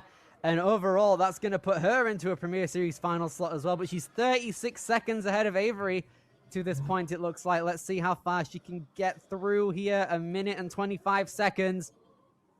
Gonna climb on through. This is a very, very fast pace. I'm liking this so far, Kane. A minute and 8 seconds ahead of the pack here. There was a very high chance for a clear now. Yep, this next obstacle, I hope you're precise, and I hope Kyla's precise here. Very tough holds here. You don't have a lot to work with, but our kids do have small hands. Kyla is out of there and onto the final obstacle of the course. 55 seconds, a retry in the bank. Oh, no! Oh, just misses the precision there on the first flying bar cradle. One more obstacle left. No retries left, though. Here goes Kyla, going to chalk up. Get ready to go. Trying to envision the hop. That's what we need to do here. Kyla getting ready to go. She wants to get a buzzer here. Can she get the first grab onto our flying bar? No, just goes crooked, but still an impeccable run that's going to cement her at least the podium as well now. Brilliant. Yeah, the lowest she can place is third. That was just such an excellent run. She saw through every single movement. Even that little slip up there with the rings, that right hand was able to stay in its socket, and she was able to recover things when it mattered. And then she took a retry here, was able to beat the obstacle again, even when she fell at the end. You can see here the right side just did not want to come out of its cradle, but it's all right. I think she'll be happy with that performance. Absolutely. We have two more female athletes for the kids division that are going to be taking on our challenge course now. Ellie Cedar coming along in now, our fastest non-finisher from the placement course earlier. Here she goes. Going to climb up the first wall, get along over it, not a problem. Moving at an even faster pace than we've seen before. This is brilliant right now. We could be seeing more opportunities for a buzzer coming our way. Yeah, saw the pace that Kyla put up, and she knows what she has to do.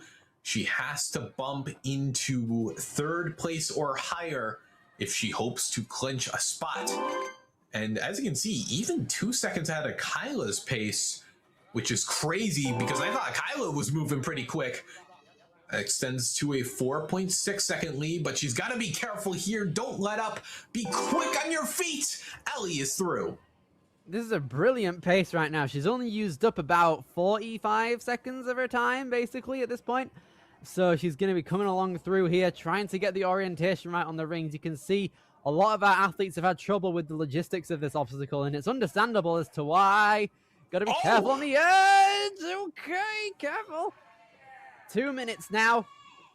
It is a large time waster if you're not aware on how it all works, but you can see here, trying to move on through. It's such a hard obstacle to get the bearings of. Oh, I'm not sure I like how she has her left hand here. Maybe trying to go for a crossover? Okay. I'm liking it. Okay, that seems to be the most logistical option at that point, because then you can go one ring and then off the obstacle. This is good so far. We're seeing more progression faster. Here we go. All right, Ellie, so far so good, but has to keep moving here. Still a minute 30. If she can get through this in one attempt, that will also help out relative to Kyla's pace. Here we go. Ellie Cedar chalking up, getting ready to go before these cliffs. Still looks like she has a lot of energy in the tank, which is great to see. A minute and 10 seconds left now as she's coming along through, trying to reach to the sides. This is brilliant so far, Kane. It looks like we're going into our penultimate obstacle with over a minute left again. Let's see how she can fare. Yeah, however, Kyla's time to the final obstacle just ticked by, so she's put in kind of a tricky situation here. She has to finish the course to go into first place. Is Ellie up for the task? Hopefully, can she get the first grab? She had it, but it just rolls out of the slot there. Needs to keep hold of it. No more retries here, as she's only used one, to be fair, and it is on this final obstacle. But still, she has to make this if she wants to get a clear. She's gotten into the Premier Series finals, but is she going to be able to get a full buzzer and cement first place for now? She gets the first grab. This is solid progress. Now it's just a straight lâché over to that metal bar. And then we have a second flying bar here. She'll be able to pull on through. Her arms must be screaming at her. Oh, and she come get it. on. Here she goes. No! Literally the last jump. That's so unfortunate. She had it, but that's still an absolutely incredible run. She's going to the Premier Series finals, and rightfully so. Yeah, such an excellent run. She was really pushing the pace in the early half. A little bit of indecisiveness on the rings, but ultimately was able to get to the final obstacle and got further than, I believe, Kyla. Absolutely incredible. Let's have a look at that again. So close to getting into that cradle. Both of the sides were on there, but she just didn't have the grip after all of that run. But now we are on to our final kids female athlete of the day here for the challenge course. Olivia Asquith was the only clear on the placement course. 4'4", 55 pounds, started Ninja in 2023. Out here, known to many as Liv, she began her Ninja career 3 years ago, competing the last 2 years with PPK, and it didn't start the way anyone expected. In her first competition, she fell on the very first obstacle and was devastated. That is not happening this time. Here she goes, a lot of experience showing now, even in just a few years. Outside of Ninja, she enjoys bouldering, basketball, spending time with her friends. She also shares her Ninja journey and progress on her YouTube channel at NinjaLive17. Subscribe, and inspiring others to embrace setbacks, trust the process, and keep climbing on and off the course. And she is moving incredibly fast at the minute. I'm loving this pace. No problems at the moment. Let's see how far she can progress through this course. Already past 4 obstacles now.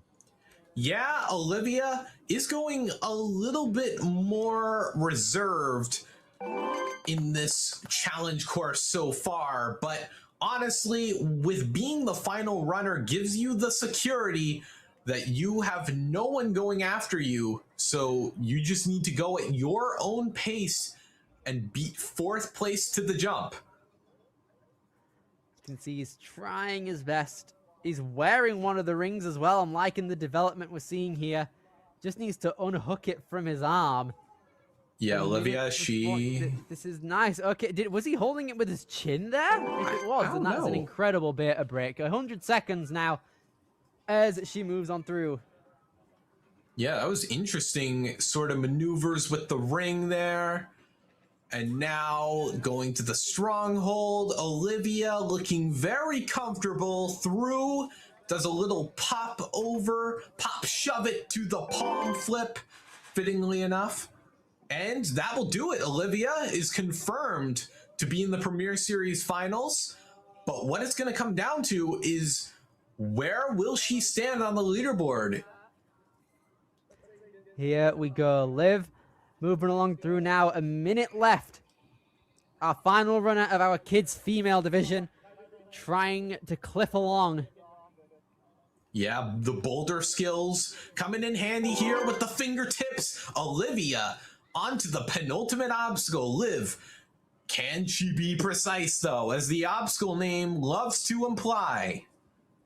This is a big moment here. She's not the fastest to this point, but she still has room for possibly a clear. She's going to have to take her first of 2 retries here. I'm going to use the first one on the penultimate obstacle, though. If you're going to use it anywhere, it's a good way to use it here. Keeping that grip in tow. Her bouldering skills really paying off here. She's getting closer and closer to the end of this course. Can she get it? 20 seconds now. She's got the dismount, but she's going to have to rush on through the rest of these courses now. Oh, come on, find it here. She's got to move, but the right no. side isn't there. And that is going to take her final retry. 9 seconds isn't going to be enough. I think a buzzer isn't in the cards, but still an incredible end to the kids' female division here. Absolutely incredible. Great stuff from everyone there who competed. Olivia Asquith sending it out with a brilliant, great way to end things out on the challenge course for the entirety of the kids' female division. Lovely way to end it. I love the beta break there. Yeah, she was using her chin to keep it on her chest there. That was a great development on that obstacle. I'm a fan of it. Let's see here. Great way to move on through those cliffs, but it just looked like the flying bar moves were just too much for the end of that course, but still absolutely incredible. That's only the first story, though, of our kids division. We've got the second half here, courtesy of our 12 kids male divisions out here, or 12 athletes in the kids male division. There's not 12 divisions themselves, but regardless, kids male is about to start out with our first competitor being Nicholas Gaber.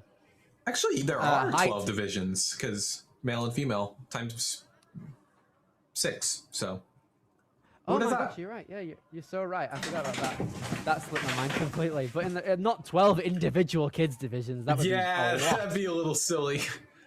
All right, here we go. Kids male Nicholas starting things out. 4'3" wingspan of 4'4", 55 pounds. Starting ninja last year. Coming out of Belmead, New Jersey. He is training jiu-jitsu and ninja. Starting ninja a year and a half ago. He's excellent at school, loves Minecraft, and he's bilingual in English and Slovak.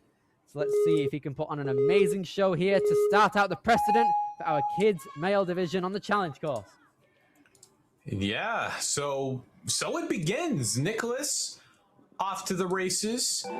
First obstacle, no problems. Now, we saw a couple of issues with the second obstacle earlier, and yeah, Nicholas grabbing super low and whiffs on the bar. Just had a bit too much speed going back, and it was out of his grasp there. Let's see how far he can get this time, having a bit more... Ooh, careful, needs to go back and reach out accordingly, which he's done. Yeah, was much slower as well, so that gave him way more of a window of opportunity to get there. This is solid so far. Nicholas coming along through 2 minutes, 25 seconds. He drops on down to the trampoline, jumps up to the orange slice here. Now, it's important to note that 12 athletes here are in the kids male division. So only 4 of them, a third of the field, are going to be able to qualify. So if Nicholas really wants to get that Premier Series final slot, he's going to have to work extremely hard, and he's doing that. Yeah, that's true. Nicholas, I feel like something that is going to help all of our kids male athletes is watching the kids female athletes beforehand. That helps with the beta. Nicholas, that's going to come in handy here where your hand placement is imperative.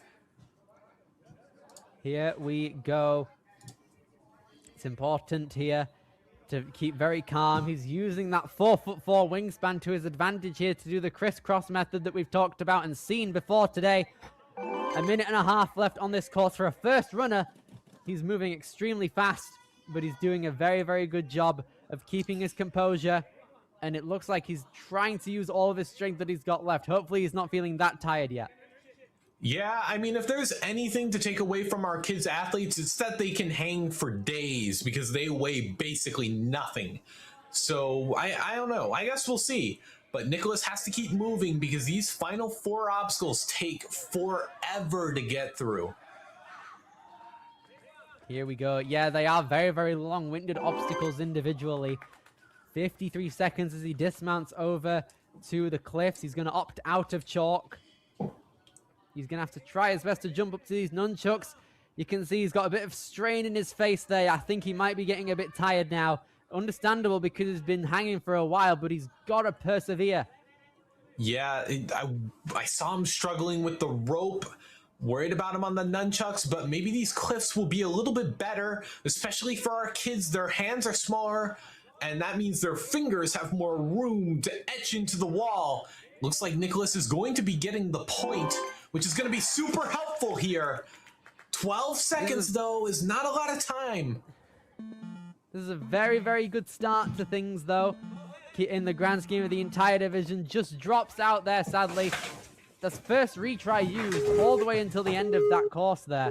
Brilliant stuff overall from Nicholas. Going to take his final shot at it.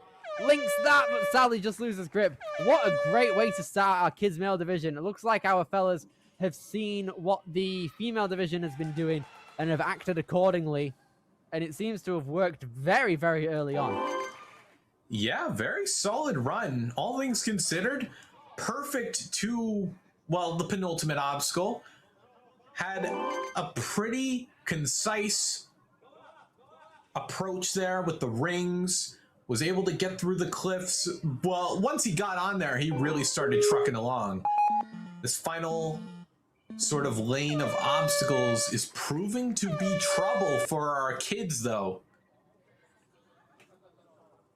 Right then, second up out of the 12 that we've got running here today in the kids' male division, we've got Gennaro Bardwaj coming along here.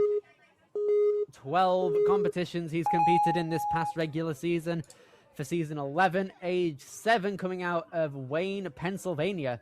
So a bit more of a trek compared to New Jerseyans here that have been competing from their home gym out here at next level. But regardless, Gennaro gonna wait for the rope to come back so he can reach out, and he's got it. Yeah, by the skin of his teeth, finds the bar. Now, I believe Gennaro is also one of our more experienced athletes. 12 competitions. Experience definitely makes itself evident, from competitor to competitor. Here he goes, trying to get a very, very big swing over to that dismount platform, and he's got it. That's something that we're seeing a lot here. They have to work extra hard if they want to get off the obstacles and onto them as well. So that's an underrated aspect that's definitely going to hinder our athletes possibly. But Gennaro right now, 19 seconds ahead of Nicholas. This is brilliant so far. That's one of the scarier obstacles, honestly. But now we're moving on to one of the most time-consuming out here, Ride the Bull.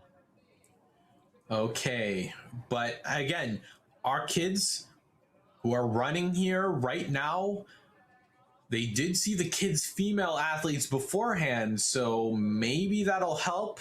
Maybe trying to wear the ring. All right, more of a bracelet, honestly, but Gennaro is crossed over and going to find that dismount, hopefully. Oh, I'm wondering why he's doing the extra move, but no matter, it works out. Indeed, it does. No retries used as of yet. 1 minute and a half left on the clock.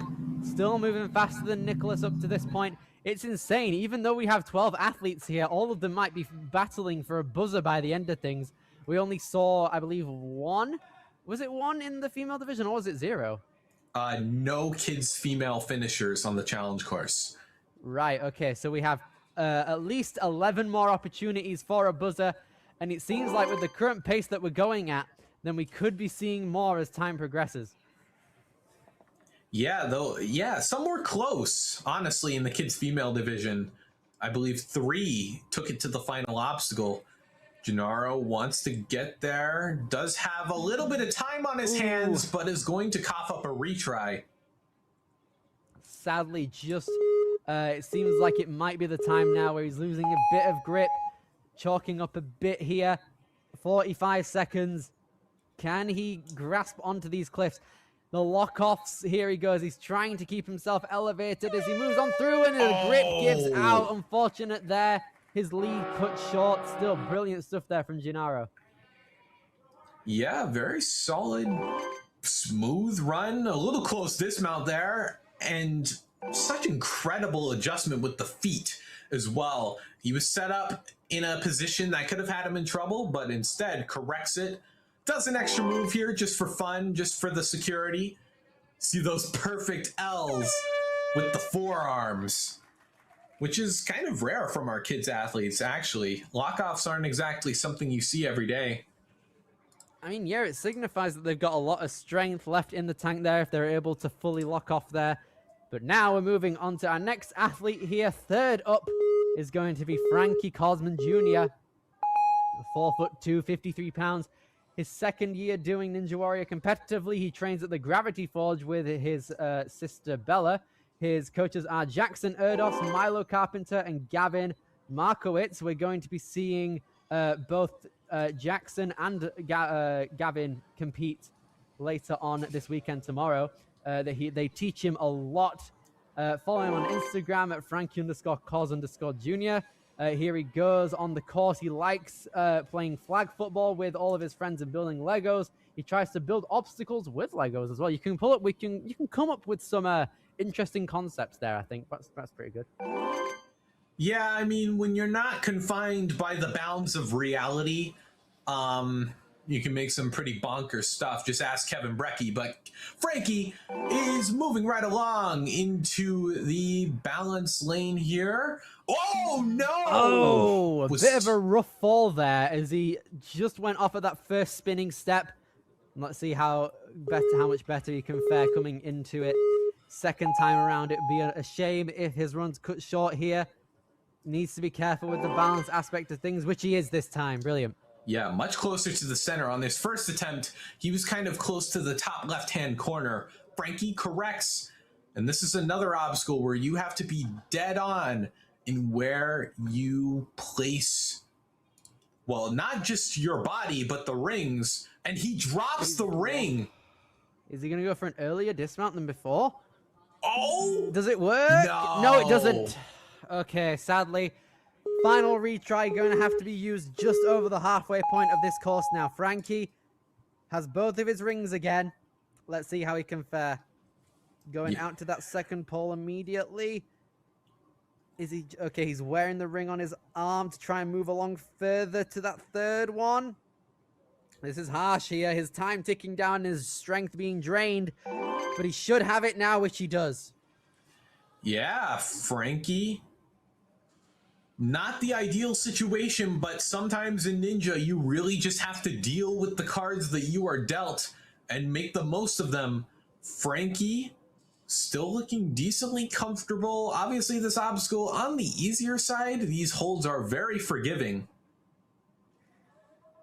Oh, nice. Here he goes. A minute now as he takes the dismount down. 7.7 seconds ahead of the fastest time here. It seems like this is the hangout spot for all of our kid males here. Let's just see how far he can get. He's still got time to get onto that final lane of obstacles. He's doing a nice backhand approach on that cliff. I'm a fan of it. And he's just going backwards with it. That's interesting. We've seen him go forward, turning around here. Kind of an optimal strategy at this point. 30 seconds left as he pushes himself into first place, sprinting over to the final lane. Yeah, but he's got to keep moving. Obviously, no retries here, and that's going to bite him there. Immediately peels off. I hope you're precise. But still a great run that nets him first place. So, no complaints here. Absolutely stupendous stuff there. Our third result here, and it's our best one so far. We still have a long way to go, though. We're going to have to see if that run right there from Frankie is able to hold up there. But still, I love the development on that cliffhanger as well, going backwards, turning around. Very, very interesting strategies, and it paid off for him. I wonder if we're going to see anyone else do that. Regardless, though, we're moving in to Cameron Choquette next out here, coming out of Mansfield, Massachusetts. 4 times he's competed. Immense drip. I like the little tree top hairstyle as well. That's what I call it, at least. I don't know if that's the technical term. But it's still an incredible stuff. It's incredible. You can't miss it. Here he goes. Yeah, Cameron Choquette. Obviously, his brother is going to be running last. I believe his sister ran earlier, did pretty well. But here he moves now onto the... Okay, he immediately got onto that skyhook there. Brilliant stuff. Yeah, immediately dismounts.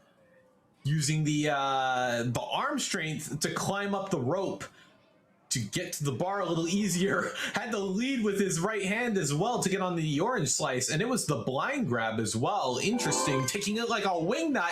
Cameron, aggressive, inventive approach here. I'm liking the strategies we're seeing. 6.9 seconds ahead of the rest of the field. It seemed like he had the disc spinning quite a bit, but still no problem for him. And now he's coming onto these rings 10 seconds ahead of the rest of the pack. Let's see if he can extend his lead or if he can keep it. Hopefully he can extend it. That's best case scenario. Wearing the ring and coiling it back around to get further along. Keeps it holding there. That's risky because half of the hold is gone. But regardless, that's nearly 20 seconds ahead. We're getting closer to a clear run by run. Yeah, risky business that Cameron was investing in, but it pays off. Quadruples his profits, so to speak. But Cameron can't let up now. Minimal backswings. That's the name of the game that Cameron Choquette is playing. Reaches out and carries a lot of swing, one backswing, and he's off. 24.4 seconds ahead. This is brilliant from Cameron. Every obstacle, he's just extending his lead further and further. He's just trying to make sure he cements one of those Premier Series final slots. He is from Massachusetts at the end of the day, so being able to represent finals in his home state would be ideal. He's doing a reverse cliff, basically. He was able to detect where the cliff was from behind the board, too. Insane stuff. Cameron, 29.5 seconds. This is going to be an intense ride. Can he get the clear? Yeah, Cameron, talk about some Spidey bogey sense. But no one has beat this obstacle yet in the kids' male division. And it spins out of his hands. He's going to take his first retry. This is unfortunate here. Hopefully, he's able to carry along through. Yep, unfortunate but recoverable. He does make the grab that he failed. Can he get a further grab? No, it just spins from him. That's unfortunate. I think he could have gone further, but he's still very happy. Fist bumps all around. He seems to be a very happy child. And look at that, though. The one-handed jump up to that orange slice and then only utilizing the cliff. I wonder if we're going to see that development moving forward. Still an impeccable run. Our best kids male run yet, but we still have 2/3 of the field left to go. It's up in the air on whether that spot's going to stay in contention for Premier Series finalist. Still, though, I think what we're seeing from our competitors here is prevalent signs that we're going to be seeing a lot of deep runs here on this challenge course, which is great to see. However, we still haven't had a finisher from any of our kids. If it were easy, everyone would be doing it. This is no easy task. Maybe John can be the first. It's very possible. John Rapfel, coming out of Branchburg, New Jersey. He's getting ready to go. Part of Team Next Level 2. We saw him on the placement course earlier. He was moving very efficiently. Let's see if he can keep up that pace. Nice. He didn't need to push the rope all the way to the end of the track there. He just kind of reached out at his own pace, and it seems to be working for him very well. A second ahead of everyone. Yeah, so far very efficient, using his smaller frame to its fullest potential. I believe John is one of our smaller athletes. 10 competitions in tow. So very, very solid competitor, as we've seen from his placement course run. This is very, very good so far. Even with the pace being set further and further, it's impressive that he's still a second ahead of everybody. John, now only 0.5 seconds ahead. Every single little move matters here in the Premier Series. Let's see if John is able to push along through here at a solid pace. 2 minutes now. Okay. Trying his best to push along through here. Time is ticking, though, but it is an appropriate time waster. The course designers have really done well with this logic. Oh, interesting. Kind of got the rings tangled in its own metally mess. But John looks strong, and no! He comes up short of the dismount. That's so heartbreaking, really. At the end of it, too? Oh, that's really got to hurt him. But he's still moving, though. He's going to try and make up a bit of time whilst he can. Let's see how far he can get. This is not an ideal situation for him to be in. But regardless, John Gonna try his best to push along through here, pulling back when necessary, cementing the ring in, and he's gotten past it now. On to the 7th obstacle. Still needs to try and push along through. He's got time to make things happen. Yeah, John has been moving fast through the challenge course, so this can be reasonably salvaged. But it's not going to be easy. Grabbing onto the shorter side of the coffin, interesting. Then going to lead with another hand. Was he? It almost looked like he was going to go for the cliff ledges on the palm flip. Interesting. But does opt for the easier top grab. Got to keep moving, though. These cliffs beckon. John, 50 seconds to make it happen. Big moments here. He's still got a retry available if necessary. He's doing very, very well so far on these cliffs. He's trying his best to move on through. He's eyeing up the dismount already, trying to pull on back when possible. 30 seconds now as he's trying his best to get on through. Onto the 9th obstacle here. Gonna need to be very precise here. Yeah, this has been trouble for our kids' males so far. Makes the first grab. That's progress. Inside of 15 seconds, but it spins out. It's so difficult. You need to put an even amount of weight on both hands at the exact same time. So there's a very small window for error. It's a very, very hard trick to get past. John gets past the first one. Time is ticking, though. How far is he going to get? Just peels out at the same place, and that's his run finished. Still, I mean, he couldn't beat that obstacle, but it wasn't due to a lack of effort. He went through the motions super duper quick. It was just a slip up on the rings, maybe, where anything sort of went wrong. But on the second try, 2 to make it true, he surmounted it.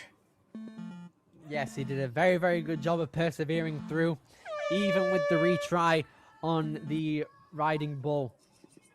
Still was able to persevere, but we now have 7 competitors left.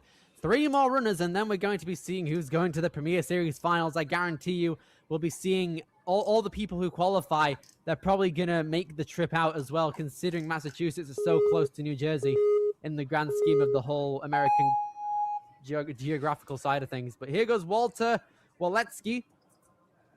He's off and raring to go. He found the sport of ninja when he was just 4 years old, and he instantly fell in love with the challenge and worked hard to beat a 10-foot warped wall before he turned 6 years old. Walter is proud of becoming stronger every day. He loves his Grit Ninja coaches and all the friends that he has made in the sport. So he's representing Grit here, trying to make the gym proud. 5.5 seconds ahead of everyone. This is good. Yep, Walter is immediately off the ring around the rosy. He wants to be as clean as possible. No wasted energy, no wasted time. It's just go, go, go for Walter. Will that come into tow here? He's got a crossover, but he is on the taller end. Oh, come on. Yes. 19.5 seconds. This is pristine work. 2 minutes and 10 seconds left. He is flying through this course at the minute. It's insane how much time save we're actually able to see with every coming run. No one has failed to make it past this obstacle yet, which is absolutely insane. Here he goes. Walter trying to reach out when no! Okay, so a retry being used here on the later half of it too. Not ideal for our athletes, but he's still going to try his best to push along through here. Billy, I think you might have jinxed it when you were talking about no one. I don't want to think about that, though. I don't want to think about commentator's curse being an actual thing here. But here we go. 1 minute and 40 seconds. He's going to try his best to push along here. 1 minute 35. He's swinging back and forth. Uses 2 hands on the palm flip there. I don't know how much time he would have lost. He's about on pace, though. Only a millisecond behind, it looks like. Here he goes. Yeah, totally still salvageable. Walking on pins and needles, though, through the cliffs, or perhaps hanging on pins and needles, for lack of a better term. Walter eyeing down that dismount, which he successfully Sticks the landing of 7 seconds ahead in the lead now. But can he make the moves? He immediately peels out. Sadly wasn't able to fully grasp onto that there. He had his hands in the correct position, but his weight pulled him down, sadly. So he's going to have to make sure he's got an even distribution of weight on both hands, which he's got there. He's got the second. Can he get the third? Yes, he can. Okay, here we go. We're going to have our first person take on the final obstacle here. I just hope your precise has been cleared. And now we're moving on to Needle in a Haystack. How is his Bartek? Yeah, he only has one try, and he is surely looking for that. No more retries left. That is going to do it for his run, but still making it to the final obstacle. I mean, the first guy to make it there of the kids' male division. Just the amount of efficiency we saw from him in the first few obstacles. He did not want to let up any time whatsoever. And it gave him enough leeway to get to the final obstacle of the challenge course. And that's going to be a tough score to beat for those that are coming up. I wonder if we're going to see any more pace setters coming along through here. I don't know how much faster you can really get on the first half of this course, at least. Let's see if Graham Bickle is able to match the precedent coming out of Burlington, New Jersey. He's moving along through here. 4'4", 64 pounds. Started Ninja in 2022, known as the Element Ninja. He has competed 6 times throughout the course of this season. A very, very large swing forward. Just misses getting that post out there, though. Let's see if he can grab it second time around, which he tried to, but sadly, he's going to have to use his retry early on in this course here. That's not ideal, but he's going to give it a second try. Yep, the fingers peeled out, and it caused him to twist uncontrollably off the obstacle. Graham, a much more substantial grip on the second try, but he comes up short. Oh, no. And that's it. That's a really, really sad way to go out. Unfortunate there for our boy Graham. Just wasn't able to properly get the full-on dismount. He was so close. It happens, though. Everyone has those days in Ninja. Definitely didn't want that to happen, but it's really unfortunate there. Yeah, that's just what happens. Honestly, when you're in Ninja for as long as Graham has been in Ninja for, silly mistakes are just what happens. It's par for the course, par for the challenge course. Even with the retries, you can make a silly mistake like that. But no matter, he'll come back stronger than ever. But Shanae Padhiyar, I want to say, pardon my English there. Here he goes. He's age 8, coming out of Hillsborough Township, New Jersey. 3 minutes on the clock as he comes along into the second obstacle.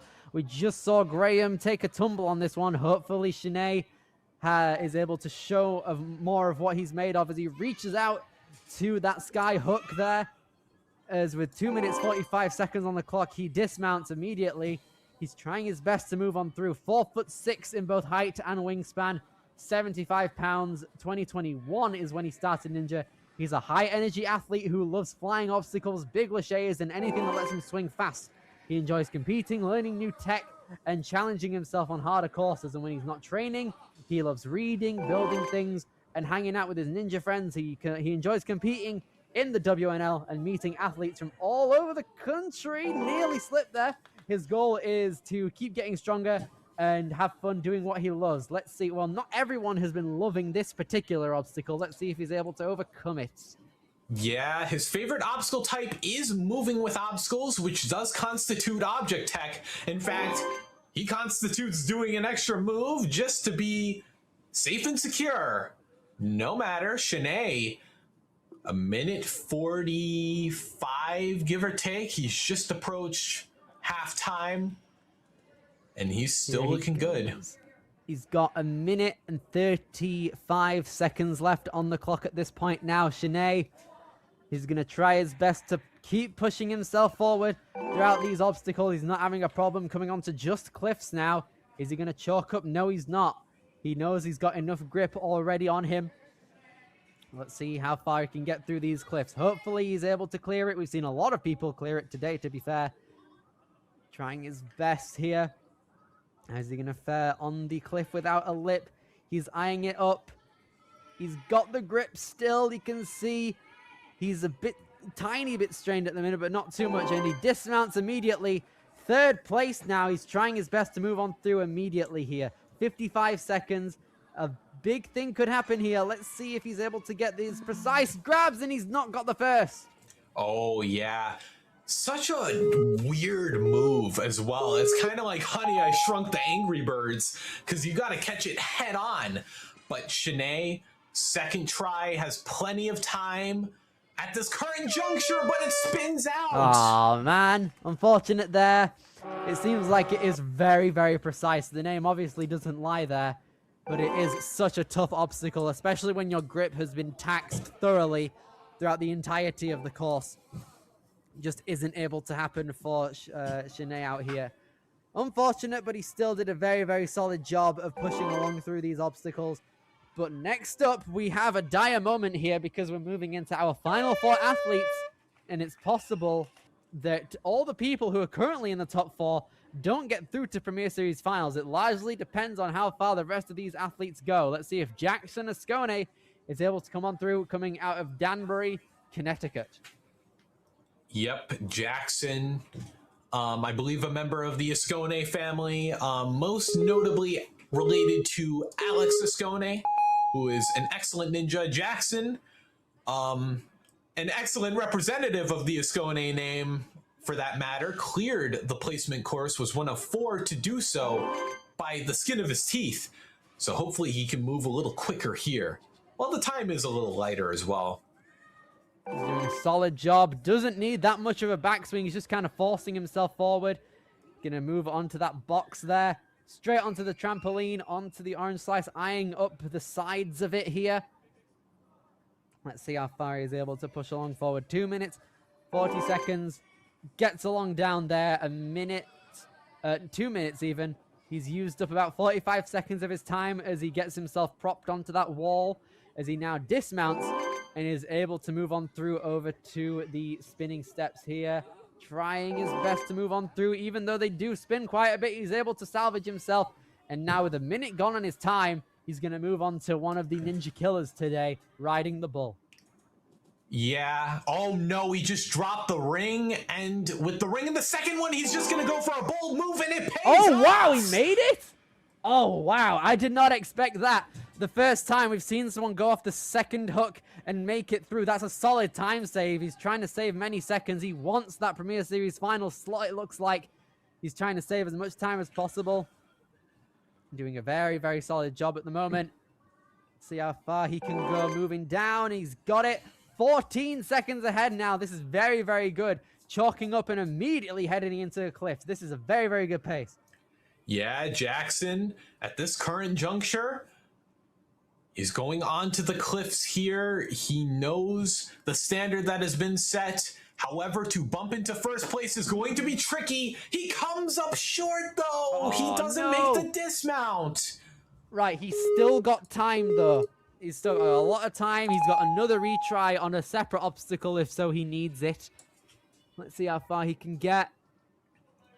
Yeah. Moving along here, back and forth, grip slowly being taxed. He didn't want to fall at the end of that obstacle either because it's a lot more work to get back there now too. Okay, by the just barely catches the corner of that platform. Jackson now neck and neck as he approaches these precise grabs. It's going to be, oh, it's going to be close. Can he catch Walter, or is he going to be stuck between a rock and a hard place here on this final obstacle? This is good though. He's passed it. Second place currently. If he wants to cement himself into Premier Series, he needs to properly lock in here and get that buzzer. 30 seconds though. It's going to be a very, very tight one to do. He's got a very thin grip on the flying bar. He's got the grab and needs to be very careful to not peel out straight away onto that bar stationary. What? Oh, but what? Oh, it seems like he banged his head there. Just needed a bit of time. And is he going to withdraw? Seems like he doesn't want to do any. Oh, that's unfortunate. Hey, Oh, I know. I get no. what it feels like. A heavy bar to the head really isn't it is not a very joyous thing to witness. That is unfortunate. That's one of the first withdrawals I've seen in quite a while, and honestly, kind of warranted. I wouldn't want to be running a course for very long after if I got hit in the head with a bar. Yeah, that's right in the thinker, too. Youch. But still, such an excellent run. He was looking so strong to that point as well. He made the move. He just hit his head on the way there. That's an unfortunate way to go. If he didn't hit his head, he might have hit the buzzer. It looks like he had enough strength to do so, but it just looked like a lot of the pain went to his head, sadly, and that's going to be it. Literally went to his head. But yeah, there you go. On the bubble now, that's going to be Jackson. But we have Samuel Lee, our third to last competitor. One of the more experienced athletes for this season alone. 20 competitions under his belt in the season 11. Out here, coming out of Chappaqua? Chappaqua? I'm going to have to text to speech that, honestly. Coming out of New York. There he goes. Taking grasp of the Chappaqua. Okay, yeah, there we go. Chappaqua, New York. He removes Samuel Lee, representing the finalist shirt from Worlds 1 year ago. Here he goes, 3 minutes and 5 seconds as he takes grasp of that rope, immediately reaching out. Yep, so far so good. Samuel trains at the Grit Ninja alongside his sister, Misha Lee. Hopefully can perform well. Misha, I believe, will be in the mature kids female division, which is coming up. So Samuel did finish the placement course. Hopefully we can see him go 2 for 2. Here he goes, 2 minutes and 35 seconds as he traverses his way off of the wall onto the platform there. Now here he goes on to agility. Yeah, okay, careful. Very, very solid. 2 minutes and 20 seconds on the clock as he comes along into Ride the Bull here. This is going to be a very difficult one. He's not the tallest athlete. I don't know if that's going to hinder him that much. Yeah, he's having a bit of trouble reaching out. I thought that might have been a bit of an issue, but he's seen it's possible to get off the second, but he's going to bring the third around regardless, and he's through it. This is a very, very good pace. 2 minutes coming into Obstacle 7. Yeah, bringing the bull around town, Samuel. Looking comfortable, which is what I like to see. This is kind of an endurance course, if anything, where each obstacle adds up, but Samuel trying to ride the storm through to the end, to the light at the end of the tunnel. He's faster than anyone else at this point. It's incredible how much the pace is being set throughout every single runner. It seems like everyone has had a green split on their little square at the bottom of the screen by the time that they've gotten to this point of the course. 16.7 seconds ahead of everyone else here. If he gets through the precise obstacle here on this first try, then it could spell big things. He hasn't used either of his retries yet. He's still got the finger strength. Samuel Lee, this is Big Kane. There it is. He's in. And in first place as well. 20 seconds ahead. He's got a Premier Series finalist slot, though. 55 seconds. He's still got a bit of time left if he wants to hit the buzzer. He's got the first precise flying bar move. Can he get to the top of that bar? Nice. Okay, this is good. Just over 40 seconds now as he wraps his hand over that bar. He removes Kane. This is huge. 35 seconds. Can he gear in up enough swing? Can he get it? No! Bro, it was so close. Okay, 31 seconds. It can still happen, but he's got to be taxed after that. Okay, I think what he's got to do now is maybe take a little bit to shake out, chalk up, and then he's got to go. Now, Samuel, of course, being smaller, does have a little bit more hang time in the tank. Does make the move again. That's a good sign. Now, the second bar tech move, you don't have to be as precise with it because there is a backing to it. It's kind of like an A&W bar hop. Oh, is he going for a skip? Samuel? No way. No way. Here we go. Oh, no, bro. It was so close. Samuel Lee going full send on that final swing. Nearly had the skip. Oh, my word. That was nearly impeccable. Oh, my goodness. That was great. Oh man, what a great run. We saw a kind of new technique, a new approach on the rings. He was so close to the dismount as well. Man. But when all was said and done, he's still at the top, and the worst he can place is third. So Samuel, I think he'll be at least somewhat content with those marks. Okay, we have 2 more athletes left to go. Currently qualified are Samuel Lee and Walter Waletsky. And next up we have Braden DeMarks, going even faster than we've seen before. What's going on with these paces? Well, we saw this in the placement course. Braden and Colby both finished the placement course in 30 seconds flat. So there's a bit of separation between those two and the rest of the field. But Braden, we're seeing it in full swing. He skips the wall. My jaw just dropped massively. Braden DeMarks, 9 seconds ahead of the rest of the field right now. Immediately going to the second ring. Oh, And wow! no way! Okay, chill. Okay, what is this? We've used 45 seconds of our time. We're on 7 out of 10 obstacles. This is absolutely insane here. 2 minutes, 20 seconds as he's brachiating through these courses here. This is absolutely brilliant so far. Oh my goodness. Braden making an absolute mockery of the challenge course so far. He's just going to do a little bit of follow-throughs through the cliffs. Just a casual swing on through like they're monkey bars. Braden is onto the second to last obstacle on the bubble. So it would be in his best interest to get through this in the next minute. The good thing is, though, because of his massively fast pace, he hasn't been on obstacles too... Yeah, he linked 2 moves there. Due to his fast pace, he hasn't been spending too much time on obstacles, which means that his energy... No way, he skipped the move? No need for a second flying bar move. He's going to try and pull back massively on that flying bar. One more swing, and just like that, Braden DeMarks is the first buzzer of the Next Level Ninja Challenge course. Oh, wow. That was incredible. I don't believe what I just saw. Look at this. Ring around the rosy. He rung around the wall, then just sprinted through the balance. Used only 1 ring here to kind of boot scoot his way across. I don't know how he did that, especially because that hook is not forgiving by any metrics. And with that, he has set the time to beat for our final run. Colby.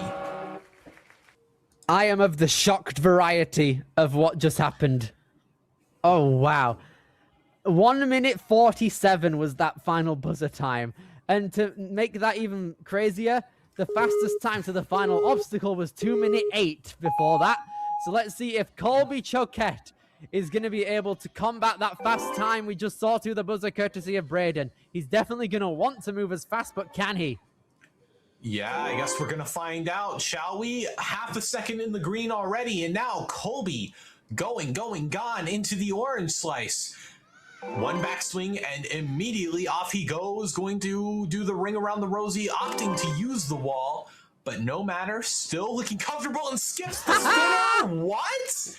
Nice broad jump tech out of Colby. I'm liking this. He's found a way to go even faster than Braden.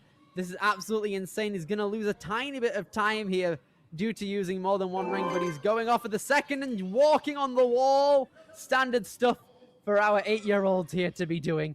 Here we go, locking. Oh, I love that technique there. Just kind of locking off and bringing it back so we can give more time out and link the palm flip. Too. This is insane. Him and Braden are basically tied here. This is going to be an insane speed run to get to the end of this challenge course. Who's going to get the faster time? Oh, 3 seconds. That cliff run was super clean, but we did see Braden link. Are we going to see some links from Colby? A backswing just to remain a little more controlled. 6 seconds still in the green. Looks like, oh, he's going to do the flying bar move. No frills, no games. Colby wants to close this out. Is he going to go for the skip? He's going to try to. And it's being conquered! Yeah!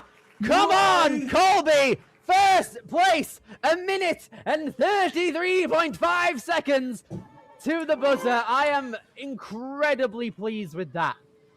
Oh, that was close on the dismount. I wonder if he had it. That might be marked under review. Let's take a look at this on the replay before we count our chickens before they hatch. Let's see here. Oh, that I was think close. he got it. His foot was barely dangling over the mat, and he was celebrating. He must have known that he didn't hit the floor. Oh, wow. Okay, so, well done. The ref was clapping, so he was, I think he's good. But yeah, that's it. Billy, go on. Thank you. Okay, well done to all of our qualifiers who have made it to the Premier Series finals. They consist of Colby Choquette, Braden DeMark, Samuel Lee, and Walter Watsetsky.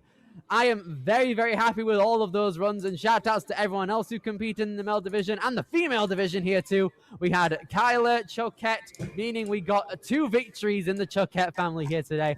Incredible stuff there.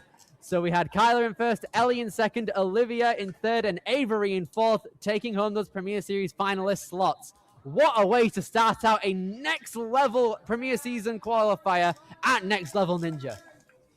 I'm just astonished from the talent that we just saw unfold from both our kids female and our kids male. Those final 2 runs were so unforeseen. Like, just moves that I didn't think possible. The skip around the wall, the jump completely ignoring the spinner. I can't believe it. The Premier Series qualifiers always manage to just mind boggle me the whole time. It's incredible. Seeing these kids, they're not even like 9 years old yet at the maximum, and they're doing incredible stuff like this.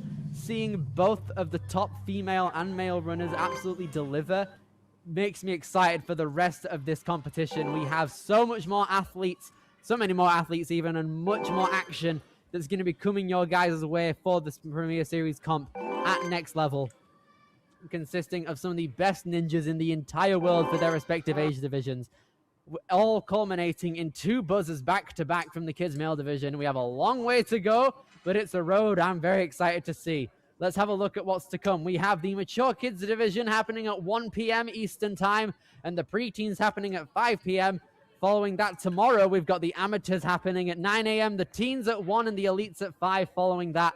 It's going to be an insane ride. We have so many more qualifiers. Next week, we're heading down in Texas for Austin Ninjas. We have Carolina Ninja Academy on August 22nd and 23rd. Vitality Obstacle Fitness is going to be the week after that.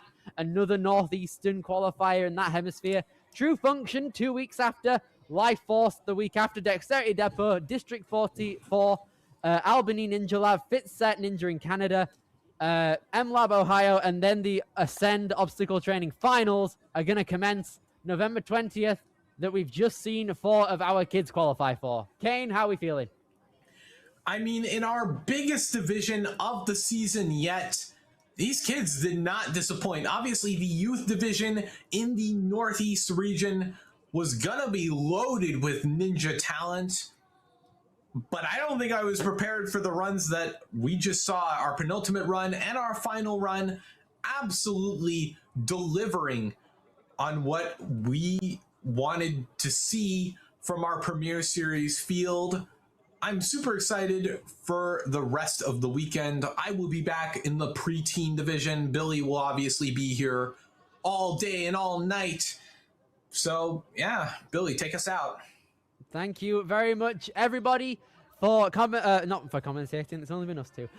Thank you guys very much for watching. There's a lot more action still to come from Kane Malden and Billy Dixon. We will see you guys later for Mature Kids. Please do stay tuned.